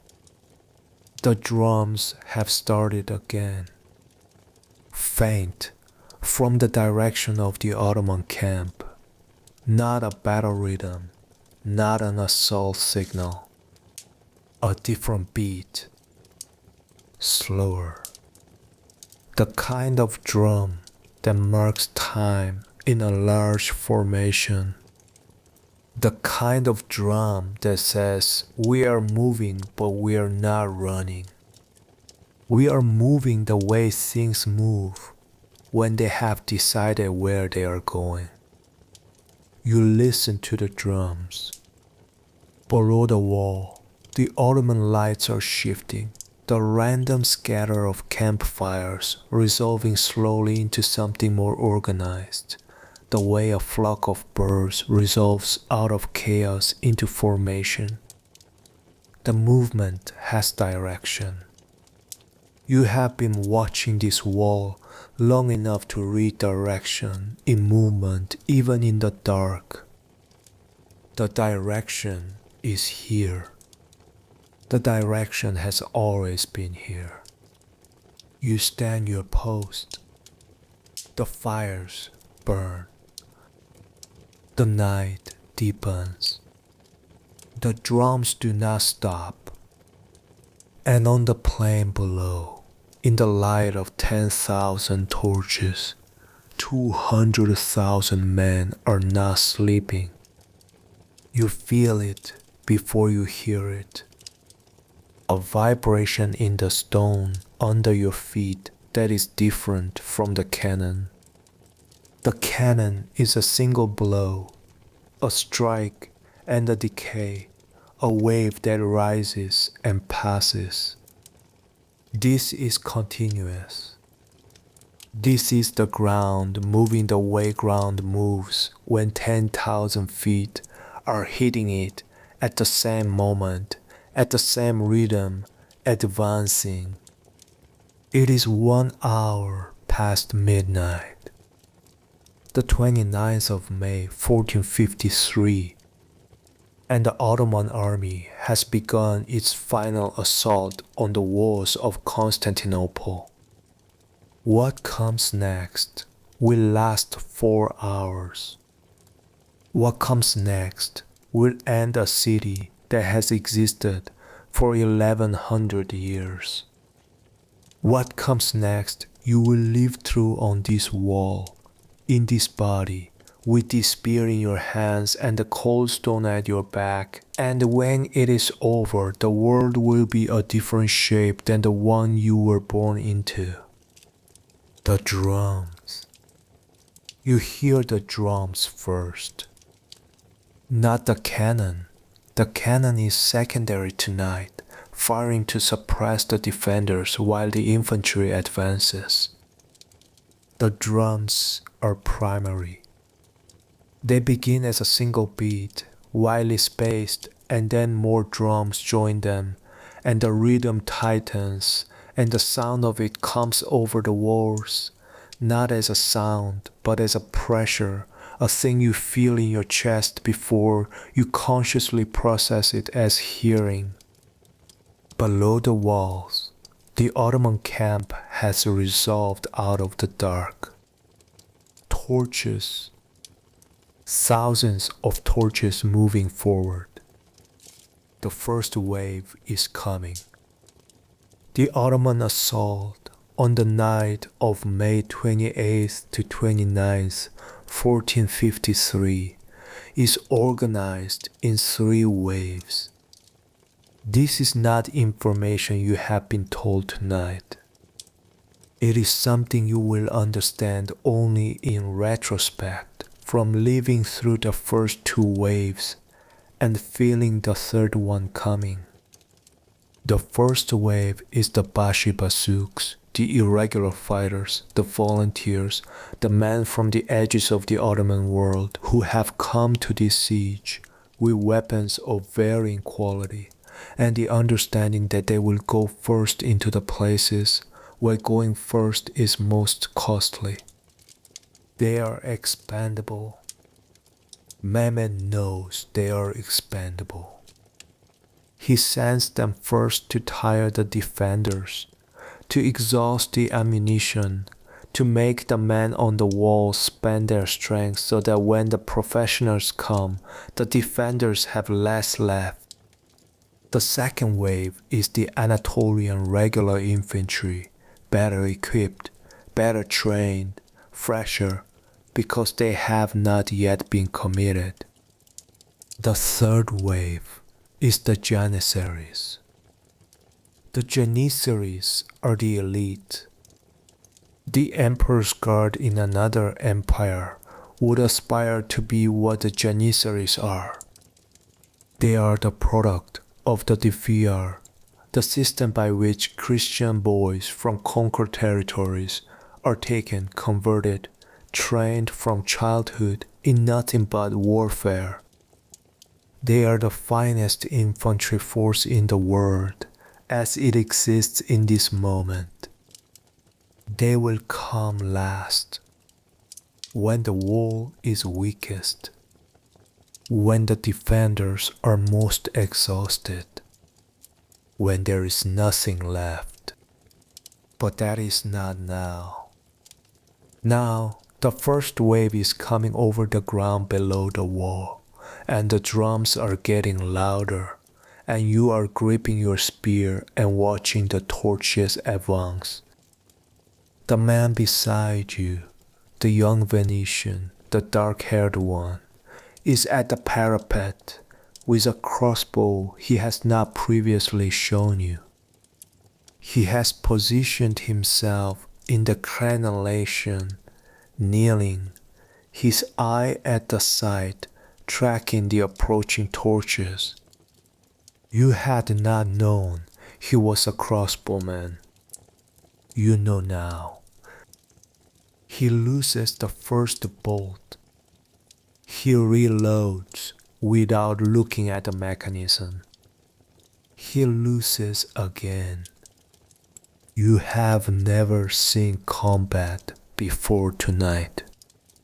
8 weeks on these walls, and you have watched the cannon damage the stone, and you have repaired the damage, and you have seen men carried off the wall with injuries, and twice you have watched men die from arrows shot during probing attacks. But you have not been in combat. You are in it now. The first Bashi bazooks reach the base of the outer wall. They come with ladders, short assault ladders made of wood, hastily constructed, not long enough to reach the parapet of the inner wall, but adequate for the outer wall and the terraces. They come shouting. The sound of several thousand men shouting in coordinated advance is different from any sound you have heard in your life. It has a pressure in it, a compression of air, something that is not just acoustic but physical, something that works on the body before the mind decides how to respond. Your body responds before your mind does. Your hands tighten. Your jaw closes. Your feet settle into the stone. The defenders on the outer wall, the thinner sections, the men who have been holding the forward positions, engage the ladders with poles and boiling water from cauldrons that have been heating behind the parapet for an hour. You hear the water hit. You hear what happens when it does. The ladders come down. The Bashi bazooks pull back, reorganize, come again. They come again 4 times in the first hour. Each time the defenders push them back. Each time there are fewer defenders to do it. On your section of the Byzantine wall, the attack is concentrated on the stretch north of where you stand. The older stone, the section you have been worried about for weeks. You engage twice. The first time, a ladder comes over the parapet, and you use the spear to push it sideways, leaning all your weight against it, and the Venetian beside you hits the man at the top of the ladder with his crossbow at a range of 3 meters, and the ladder goes down. The second time, a man comes over the top, not a ladder, a rope, thrown from below and caught on a projection of broken stone, and you hit him with the butt of the spear as he clears the parapet. He falls back. You do not look down after him. You turn back to the parapet and look for the next. There is a rhythm to this. You did not expect it. You thought combat would be chaos, formless, overwhelming. It has form. It has the kind of form that repeated action under pressure always develops. The way the repair crew developed the form over 8 weeks of filling gaps. There is a thing to do. You do the thing. You do the next thing. You keep the wall. The Bashi bazook's first attack lasts 2 hours. At the end of the second hour, the drums change. The rhythm shifts, slower, more regular, the beat of an organized body moving forward rather than the rapid advance of irregular fighters. The first wave pulls back. The second wave is coming. The Anatolian regulars are better. Their ladders are longer, built to reach the inner wall parapet, not just the outer wall and terraces. Their formation is tighter. They come with shields in front, interlocking, moving as a unit rather than as individuals, and the crossbow bolts that were effective against the Bashi bazooks are less effective against men who have thought about the problem of crossbow bolts and solved it with the geometry of shields. Giustiniani is everywhere. You see him on the section of the Theodosian Wall to the south, his large dark shape moving along the parapet, shouting in Italian, repositioning men, doing the constant tactical arithmetic of combat with what is available. Then he is on your section. He appears behind you, puts his hand on your shoulder, says something in Italian. His interpreter is 3 steps behind him. The interpreter says in Greek, hold the north section. Do not leave the north section for any reason. You nod. Giustiniani is already moving south again. You hold the north section. The second wave makes 3 major assaults over the course of an hour. The third assault reaches the parapet. They are up, 3, 4, 5 men on the parapet at once, and the fighting on the wall is hand to hand, and the spear is too long for this work, and you drop it and use the knife. You use the knife once. Once is enough. Then the men are pushed back by you and by the Venetian and by 2 Greek soldiers who come from the section to your left, and the ladders go down again and the second wave pulls back. You are breathing very hard. Your hands are shaking. You look at them in the dark. They are shaking the way your hands shook after the first time you moved a very large stone with levers. The tremor of muscles used past their ordinary range. The Venetian beside you hands you a piece of cloth. You wrap it around your hand. You pick up the spear. You go back to the parapet. The pause is 20 minutes, and then the drums change again. A different beat. Slower, deeper, more regular.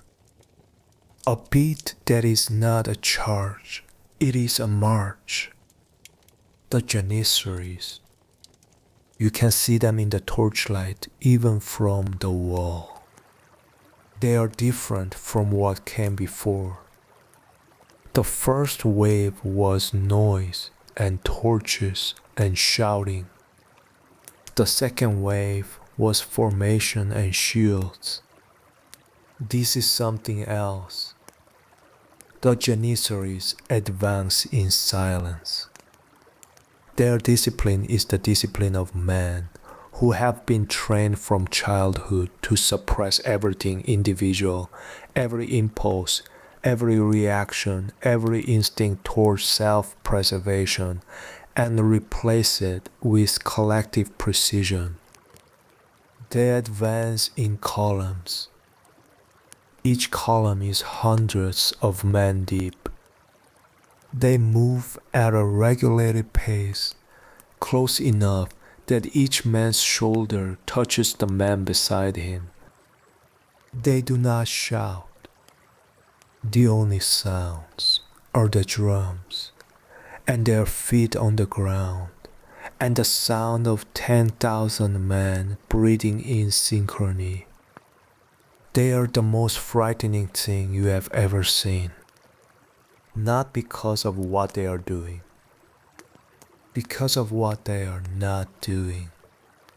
The panic that you have been managing for 4 hours, the biological panic that the body generates in combat, the one you have been tamping down by having things to do, by keeping the spear in your hands and the next action in front of you, that panic finds the Janissaries and grows. You tamp it down. You breathe. You look at the wall under your hands. You are still here. The wall is still here. The Janissaries are very fast when they reach the base of the wall. Their ladders are good, longer, with hooks at the top, designed to catch on the parapet and resist being pushed away. They come in coordinated groups, one group to hold the ladder base, one group to climb, one group behind them, with shields to cover the climbing. It takes the three of you and the Venetian and one Greek, to deal with a single ladder, and there are 8 ladders on your section alone, and there are sections to your left and right that are also under assault. You are stretched. Everyone is stretched.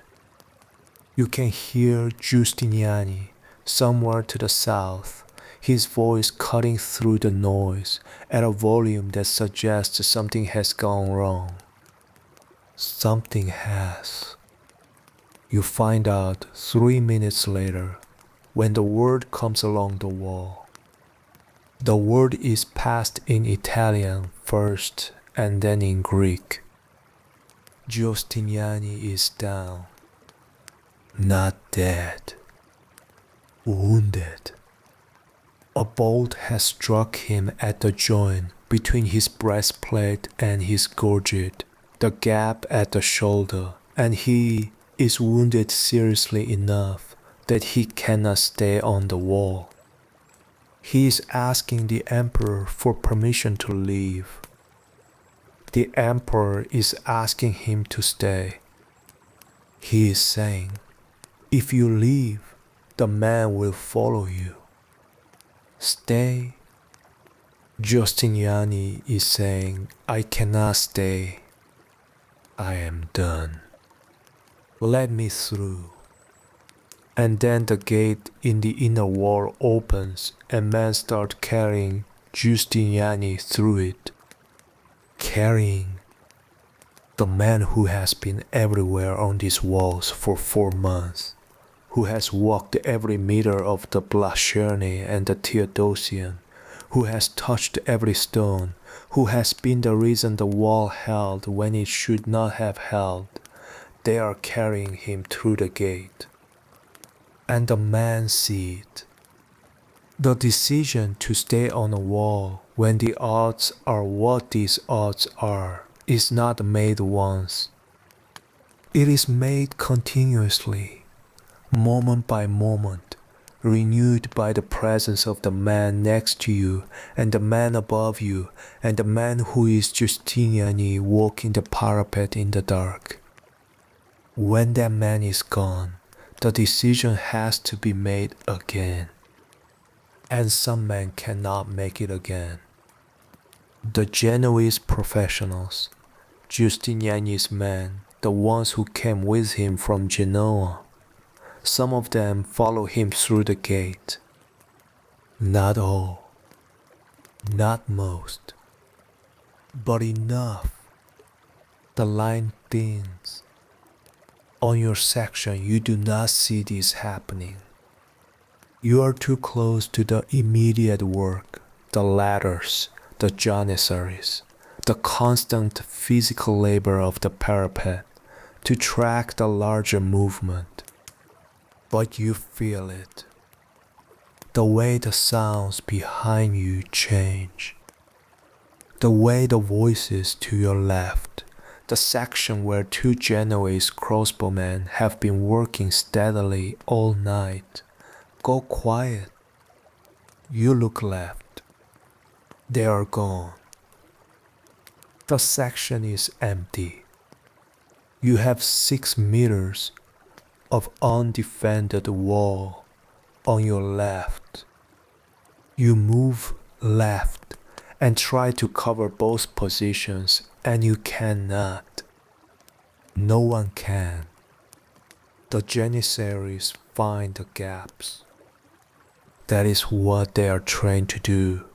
Find the gap, drive into it, widen it, split the defense. They find a gap to your left, and 3 men come over the parapet before you can respond. The Venetian beside you gets 2 of them. You get 1. And then there are more. There are always more.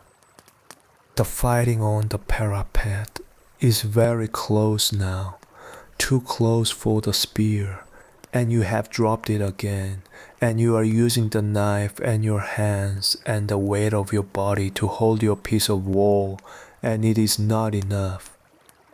It is not enough. You hear the shout. It comes from the south, from the Mesopotamian section, where the breach has been the widest, where the robbers feel you, and the repair crews have been packing for 8 weeks, has been compressing under the weight of Ottoman fire. The shout is in Greek and then in Italian, and the word is the same in both. In, they are in. They are in. The Janissaries have found a way into the city, not through the main breach, through the Kerkoporta, the small postern gate, the gate that Giustiniani sealed 6 weeks ago. Somehow it is open. The accounts will differ. Later, some will say a small group of Ottomans found it unlatched. Some will say someone opened it deliberately. Some will say the mortar gave under pressure in the night. You do not know which is true. You know only the shout. In Huainan, they are in the city. The sound changes again. This time, fundamentally, the sound of a battle on the wall is a forward-facing sound. It comes from outside, from below, from the direction of the assault. The sound now is coming from behind you as well, from inside, from the city. You turn from the parapet and look inward. You can see torches moving in the streets below the wall. Ottoman torches inside the Black Sunday quarter, moving fast.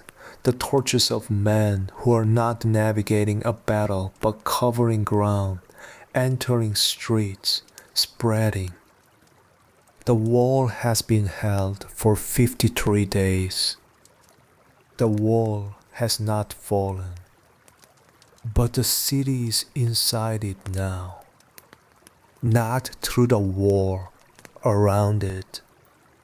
The Kerkopolta, a door that someone left open, or that was not as sealed as everyone believed, or that gave under the weight of the night.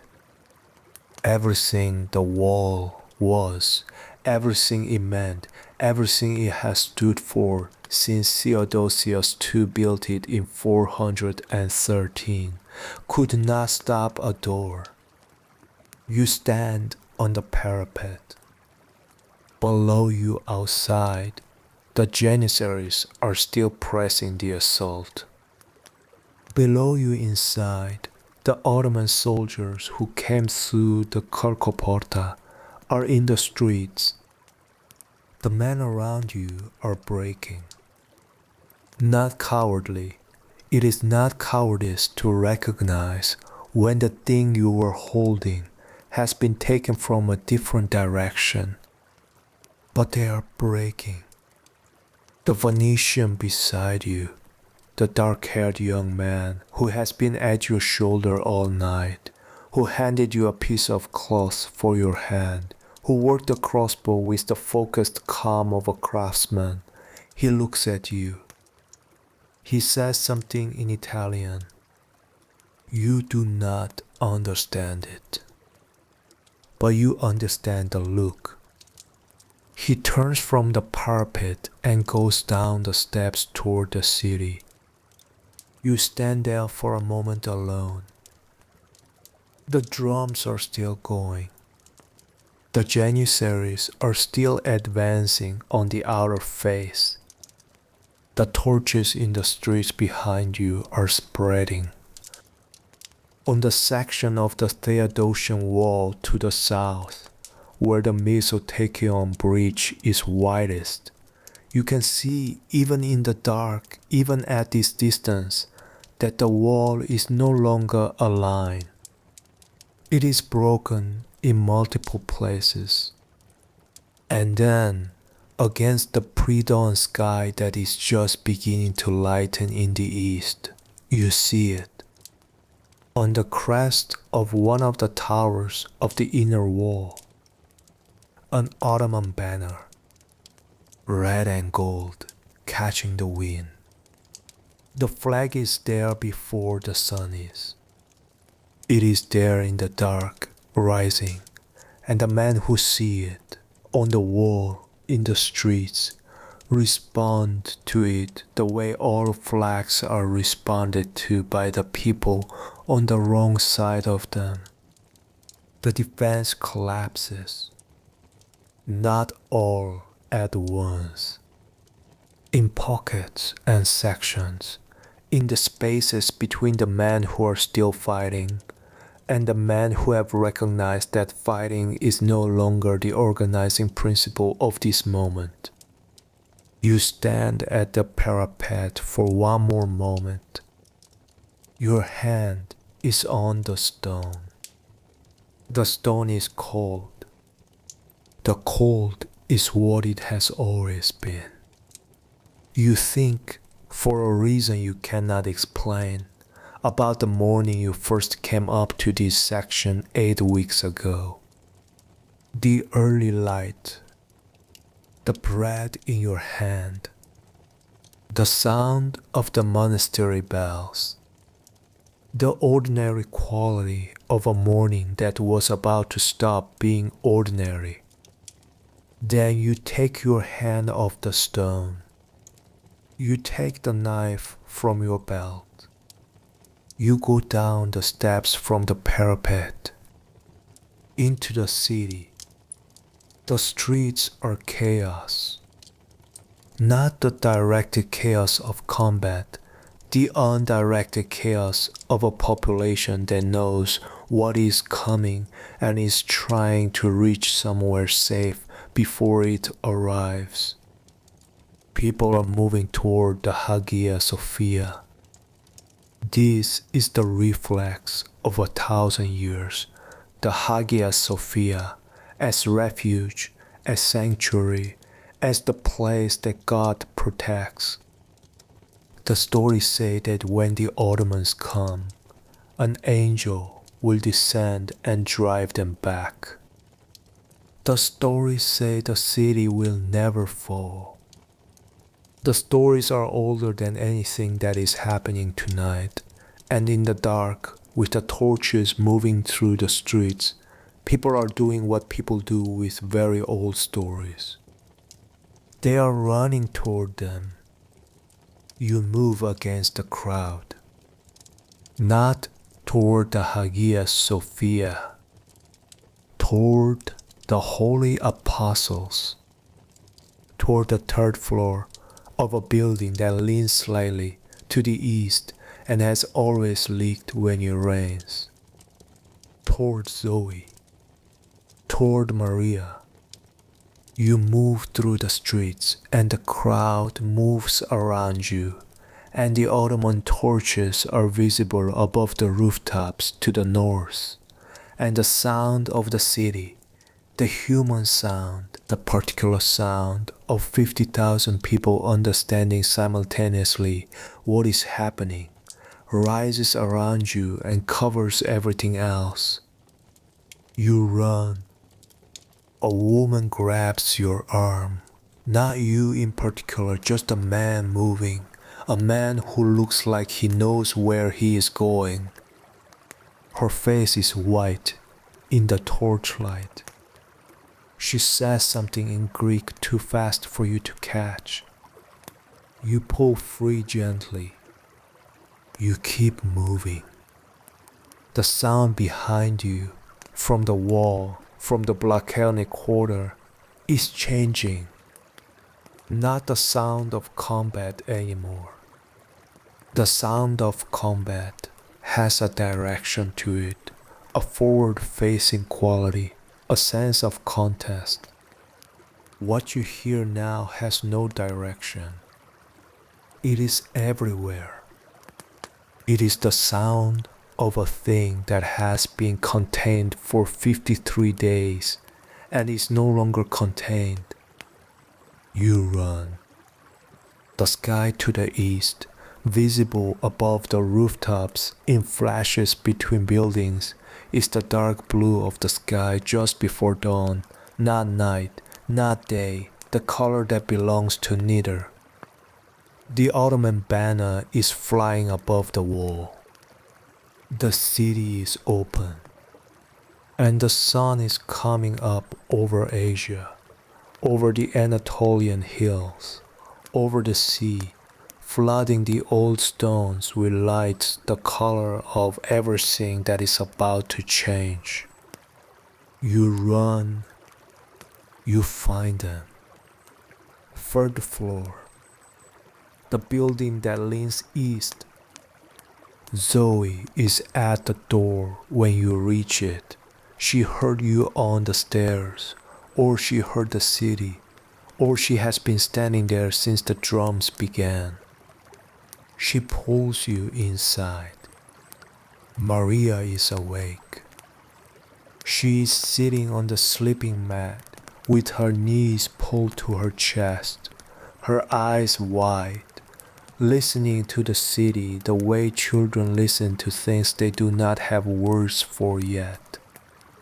She sees you and her face changes. You cross the room and you sit on the mat and you pull her into your lap and she holds against you the way she has always fit, and you hold her and you look at Zoe over her head. Zoe's face asks the question.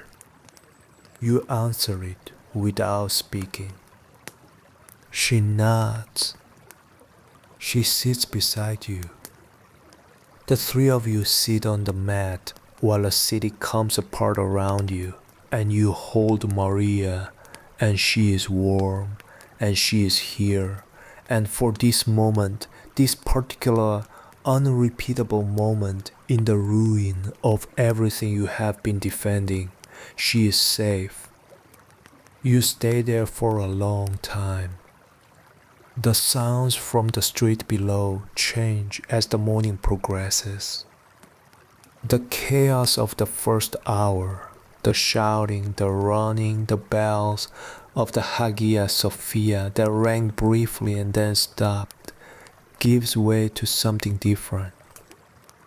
A quiet that is not the quiet of resolution. The quiet of a city that has been taken and is now being absorbed by the force that took it. The Ottomans have a system. This is not their first city. Mehmed II has been preparing for this conquest since he was a child, has studied the accounts of previous sieges, has read the military manuals, has thought about what happens after the walls fall. He gave his army the traditional 3 days. This is the custom, the ancient bargain between a commander and his soldiers. The city is yours for 3 days. After 3 days, it belongs to the Sultan. 3 days. You know this. Every man on the wall has known this for 8 weeks. The thing that cannot be said directly because saying it directly means accepting it as a possibility, and accepting possibilities on a wall is a particular kind of erosion. But you know it. 3 days. You sit on the mat and you hold Maria and you keep watch. The sounds from the street are close. You have enough distance from them, 3 floors up, behind the door that Zoe has barred with a wooden beam that has been leaning against it since the siege began, since the night Zoe said, "If the walls fall, none of this matters anyway." From 3 floors up, the sounds are manageable. Not safe, but manageable. Boots on the cobblestones below. Voices in Turkish, not threatening, not shouting, the ordinary voices of men moving through space they now own, giving directions, calling to each other. Further away, from the direction of the Hagia Sophia, something larger. A sound that is not combat. You do not know yet what it is. You will learn later, but not yet. Now there is only the mat and the weight of Maria and Zoe's hand finding yours in the dark of the room. You wait.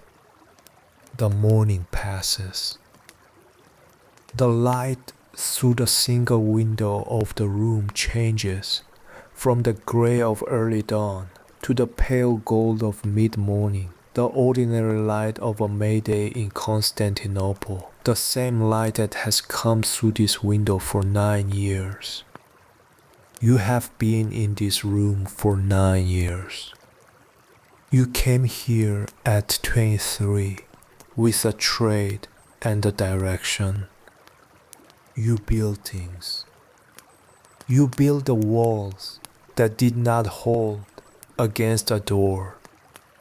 You sit with your family while the city outside reorganizes itself around a different center. By mid-morning, the sounds from the street have changed again. More organized. The random boots of the first hours have resolved into something more systematic. The movement of men who have been given tasks, who know where they are going, who are conducting the census of a city that is now a different thing than it was yesterday. The Ottoman soldiers will come to every building eventually. You know this. You are not hiding. You have not locked the door as a man in hiding locks a door. You have barred it as a man who needed an hour buys himself an hour. You are not going anywhere. Where would you go? Where would you go? The city is surrounded on 3 sides by water, and on the 4th by the walls you stood on for 8 weeks. There is nowhere to go. There is only here. And here is the mat, and Maria asleep now against your chest. She fell asleep in the mid-morning, the sleep of a child who has been frightened and held, and has decided that held is safe enough for sleep, and Zoe beside you with her hand still in yours. You think about the wall. You think about it the way you always think about a finished job, with the attention of a craftsman reviewing the work, looking for what was done well and what could have been done differently. The wall held for 53 days against 200,000 men, against the largest cannon in the world. against a fleet that crossed over a hill. 53 days. You think that is not nothing. You think a wall that holds for 53 days against those forces is not a wall that failed. It is a wall that lasted. There is a difference. You do not know if the difference will matter in the accounting of what this day means, the day that closes the Roman Empire in any form that can honestly still carry that name. You are not a historian. You are a mason who held a spear for 8 weeks. You laid stone. You smoothed mortar. You stood at a parapet in the dark and counted the interval between cannon shots and pressed your hand against the cold stone and felt the wall tell you, still here, still here. The wall is still standing. The Ottoman soldiers who entered through the Kirkoporta did not knock it down. The Janissaries who came over the parapet did not demolish it. It is still there, rising above the city, the 3 lines of the Theodosian system, and the single line of the Blaconnet, scarred and patched and imperfect, ancient and battered and upright. It will stand for another 500 years. Longer. But you do not know that. You know only this morning. In the afternoon, you hear him. You hear him before you see him. The sound arrives first from the direction of the Blackernay Palace, moving south. A procession. Not a triumphant procession. Not drums and banners and the theatrical machinery of conquest. Something quieter. What the sources agree on is this. Mehmed II entered Constantinople on horseback in the afternoon of May 29th, 1453, and when he reached the Hagia Sophia, he dismounted. He did not ride in. He got down from his horse, and he walked. And before he entered the building, he bent down and took a handful of earth and poured it over his head. Humility before God. The gesture of a man who understands that what he has just done is larger than him. That the city he has taken is larger than the taking. You do not see this.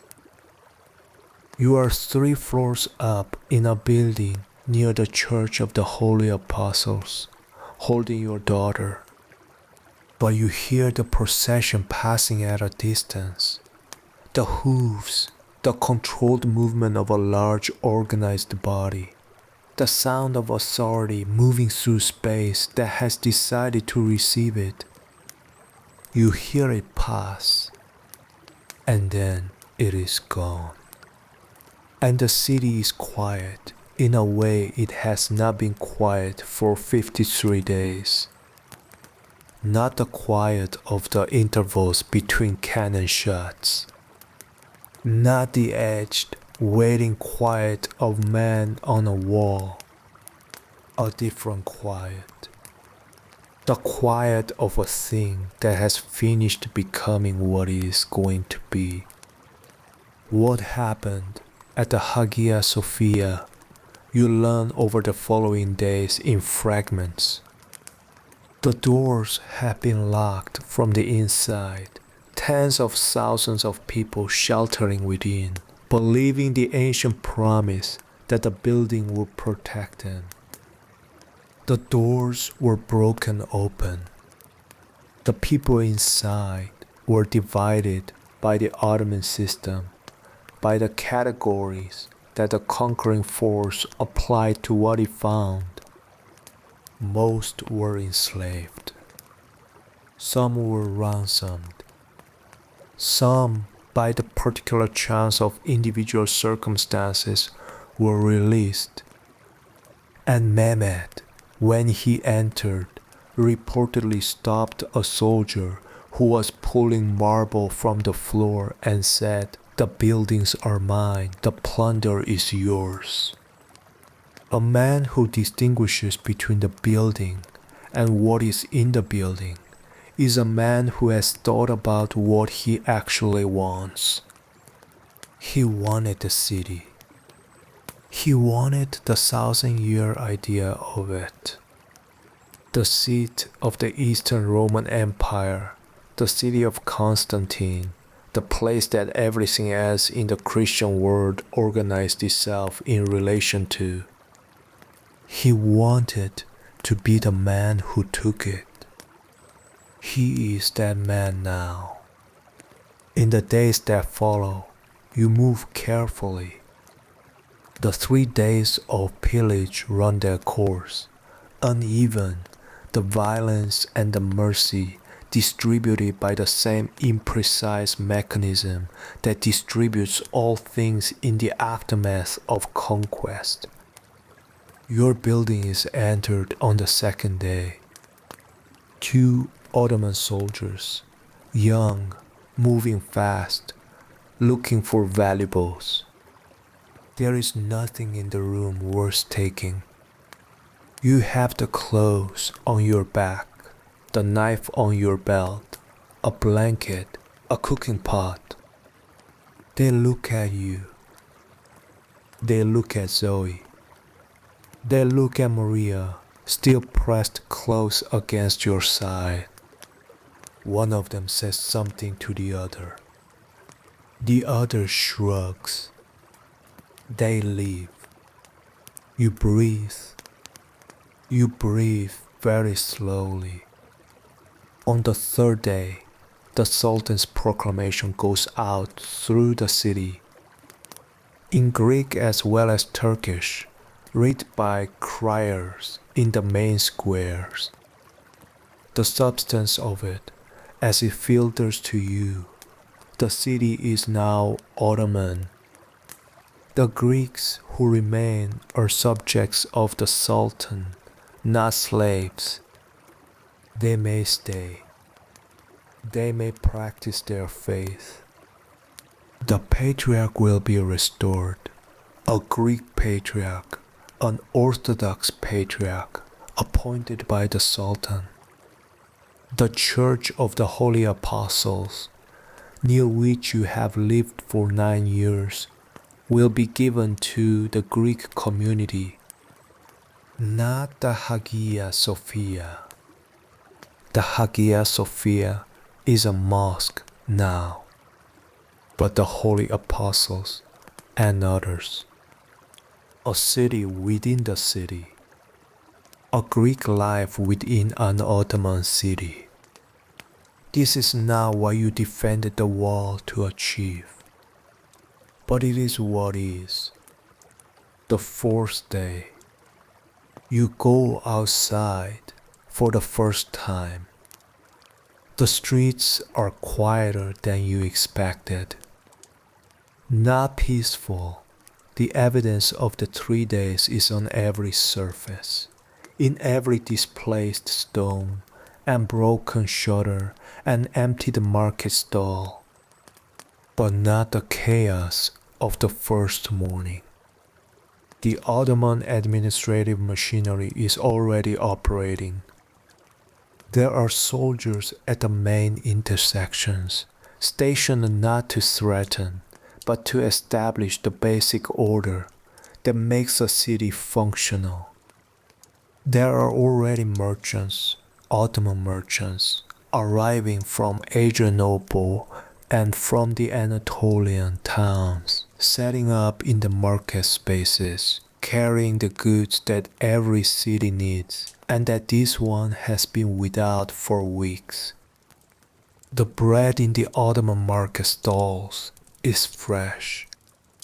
You stand in front of a stall and look at it. Fresh white bread, made from good flour, not the hard-rationed gray bread of the siege. You do not have money. Ottoman currency is not what you carry. But the merchant looks at you, at the state of you, the 8 weeks of it on your face and your hands, and he hands you a piece of bread without transaction. Just hands it to you.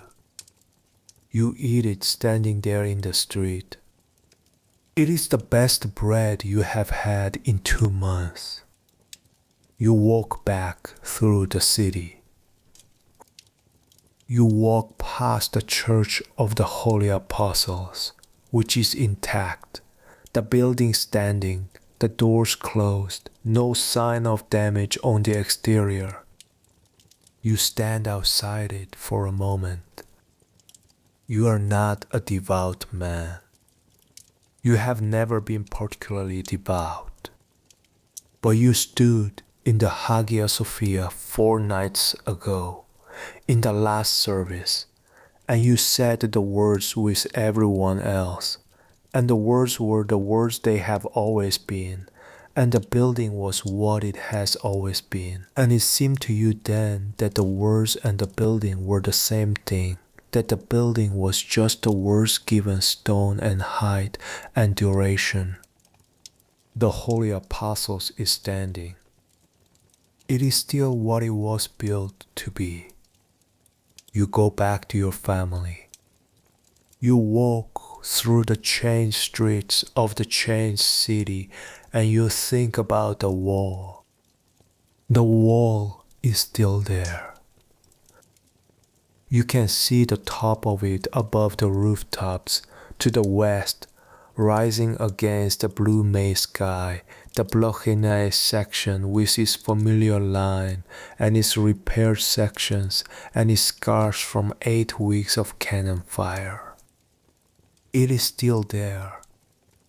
You think the wall did not fail. The wall was not what failed.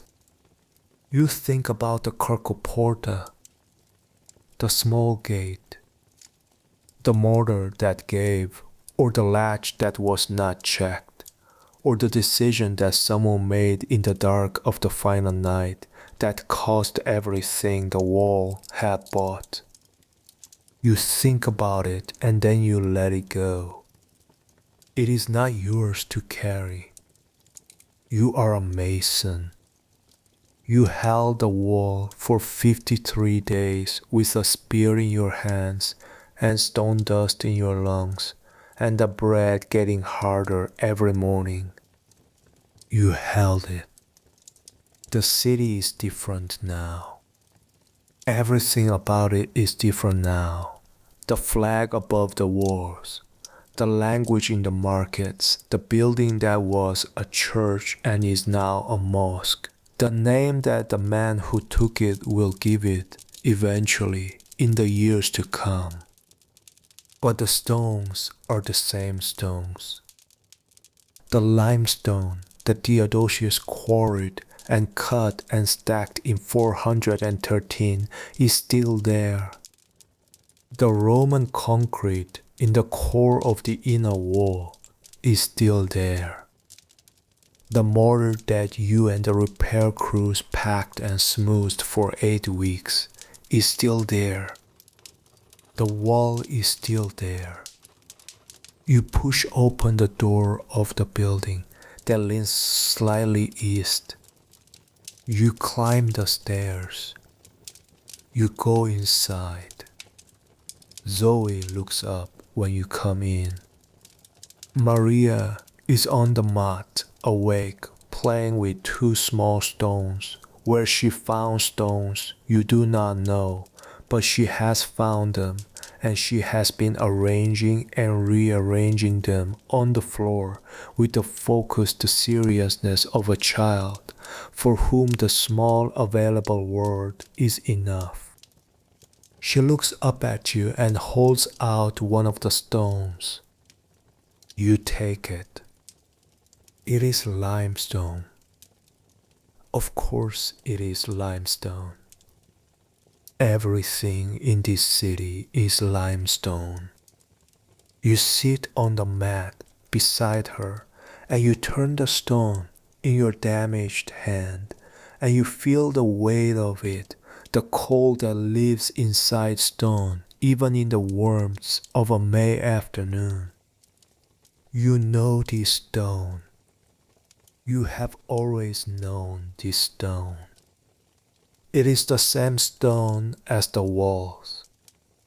It is the same cold.